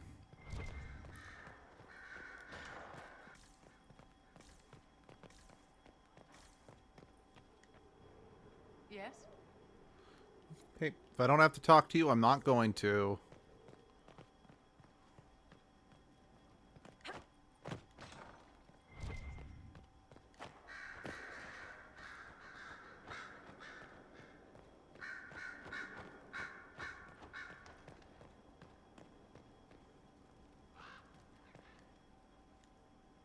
I was pondering who might be divine. Is it so ridiculous for the Grand Clerics to support me? Why shouldn't they? I think you would make a good... I am glad to hear it. Your support may persuade the Chantry was a beacon of hope to me. In my years at Lothering's Chantry, it was a refuge, a place of peace. I felt the make... This is the Chantry I know. The Chantry I wish the world to see. The chantry you describe is vastly different. But it could be this way. The chantry dictated where it should have inspired. It spoke of it should encourage the good in everyone, rather than rebuke us for us. No one should be turned away from our doors. Whoever you are, whatever your mistakes, you in your heart shall burn an Yeah, again, soften Liliana, in my opinion, is truly the best possible outcome for the Divine. If we kill Corypheus, what we will learn next? That he can command the sun to run. No matter how powerful he... I hope you're right. I have researchers. I hope that their search turns up something we can use. Anything to give us an edge. I'll leave you...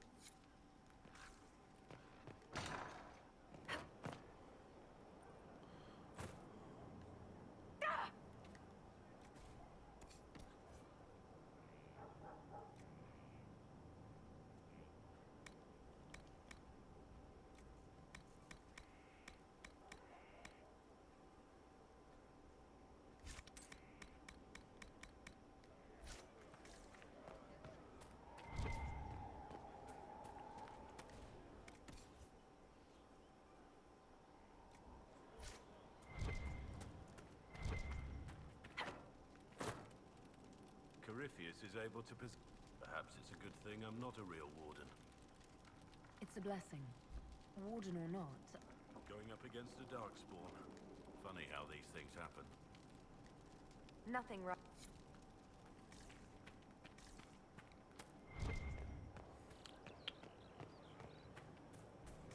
You've given up. That's your problem.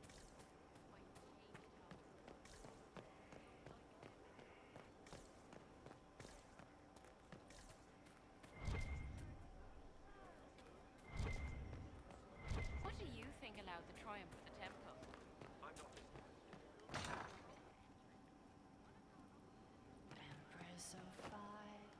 So to kill Corypheus, all we have to do is... That's easy. Just one more big fight to put this Magister asshole down. It's been an... Oh, don't get like that. We're kicking this... You said it, Bull. There's a change in her. Those eyes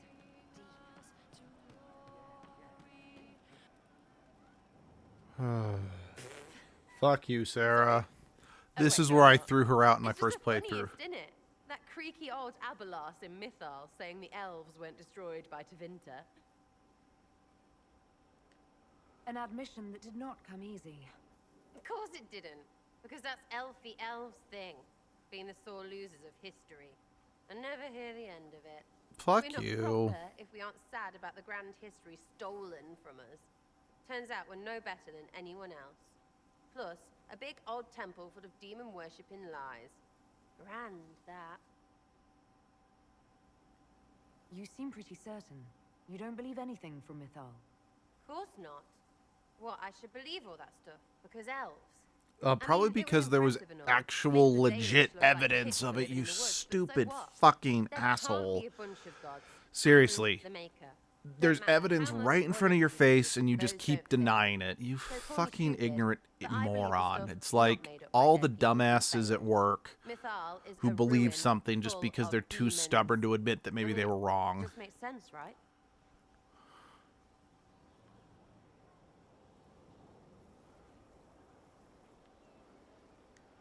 There's so much history there. What if some of it is true? No, now you're stupid. You can't think that because it's stupid. No, you're being Why stupid. believe it? Because Abelas looked weird. If that's all it takes, Coryphe's shitheel is full of lumpy truth. I get it. You're an elf. Be all elfy. But this? You're the frigging herald of Andraste. Every time you open your mouth, you'll sound like an idiot.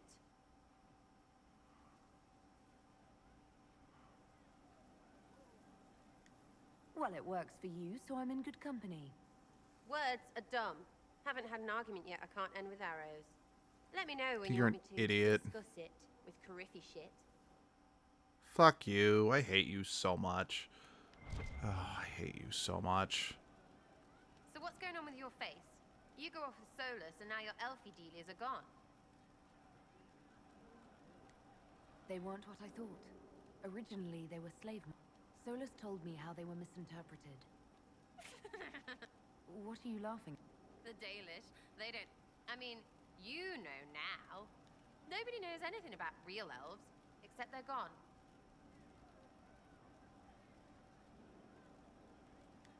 A mistake doesn't mean it's worthless. We can remember. There's that we stuff again. We means us against them. But I like all those faces. Fuck you. Seriously, as someone who's very quick to call out hypocrisy and religion and tradition and whatnot, oh, this scene, if Cole stays a spirit, is so heartbreaking. Corypheus died, and then he didn't. That's why he always felt wrong, like he didn't fit inside himself. He wears another man's life. I thought dying was forever. It's hard for any of us to make sense of.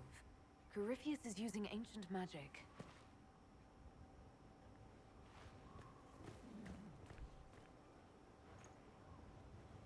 But is it him? Is he real? If a man can be dead and then not, could I have saved the real Cole? What happened to him wasn't your fault. His hands were bruised from beating on the wall. It was dark, like the cabinet where he hid to escape his father. His belly hurt like knives, throat cracked dry. He was alone. I pushed through and held his hand. It was all I could do. He said, "Thank you."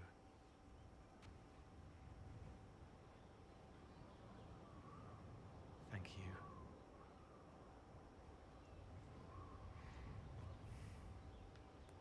Yeah, if Cole was still a spirit, he would have used his own power on himself right there and basically made himself forget who he was. He meant to watch forever. He called himself... Yeah. Like, it is ridiculously sad. That scene is ridiculously sad. If he stays a spirit.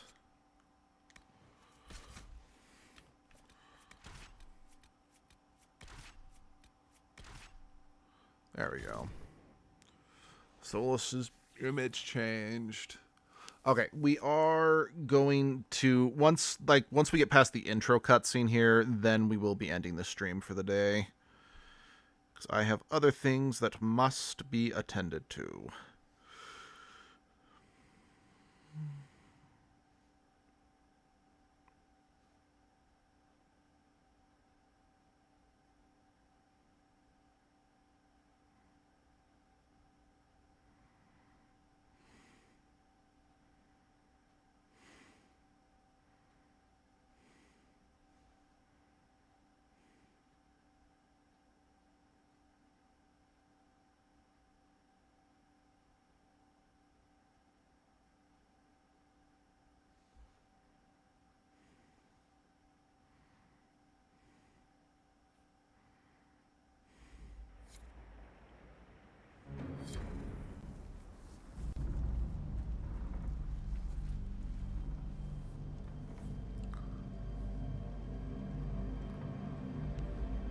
Inquisitor, the workers are almost done building a lift to the deep roads. No darkspawn trouble yet, but the earthquakes have been brutal. I was told to meet a Shaper Volta. She's waiting below. You won't see an Orzammar dwarf on the surface. They have rules about that. From your tone, I'd guess Orzammar isn't your favorite place. I don't have an opinion. Cloud gazers like me aren't allowed in the city. The lift's ready for you.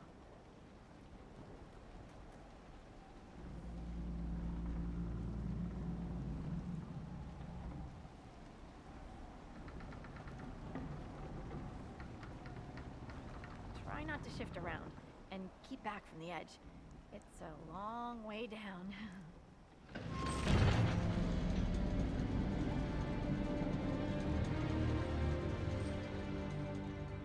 This reminds me of a story. Shocking. It's about an impossibly handsome dwarf and his friend who got crowned King of the Nugs. A Nug King, really. It's not as good as it sounds. Nugs mostly just shit on the floor and roll in it. Welcome to the Deep Roads. Dwarves cannot dream, yet they devise the most fascinating inventions. Not all ideas come from the Fade. True, but these designs must be inspired by something. Palms calloused, clutching, clawing when the dust came. The miners. The stones were angry. I didn't think stones got angry.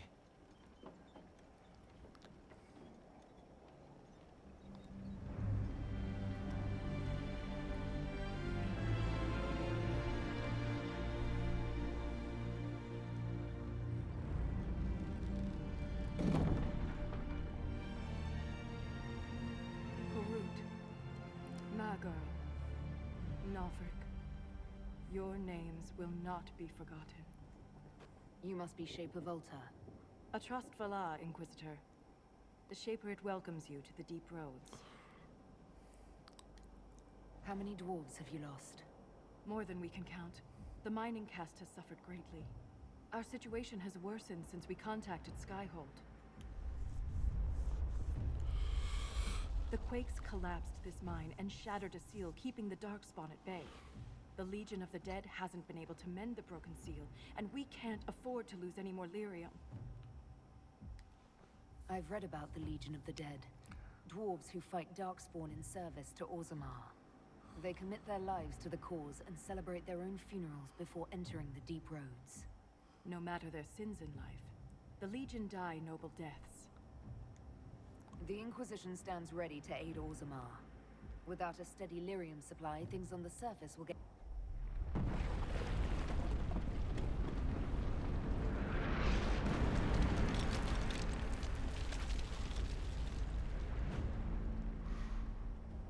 Apologies for pushing you. I fear the damage that tremor caused.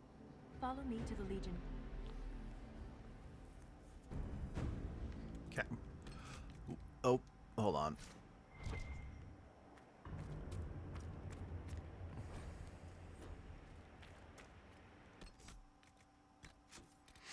All right, we are going to call that a day.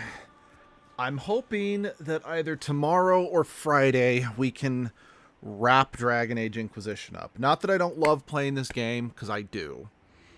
But there are other games I do want to play. So there'll be another stream later today, whether it's a Edgelord stream or Abby's usual Wednesday stream. We haven't decided yet.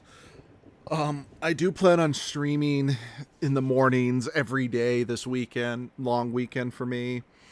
And Abby and I plan on streaming a lot of Persona 3 over this long week for both of us, because we want to make some real progress on it. But yeah, I'm not sure when, but I'll see you guys then. Bye-bye.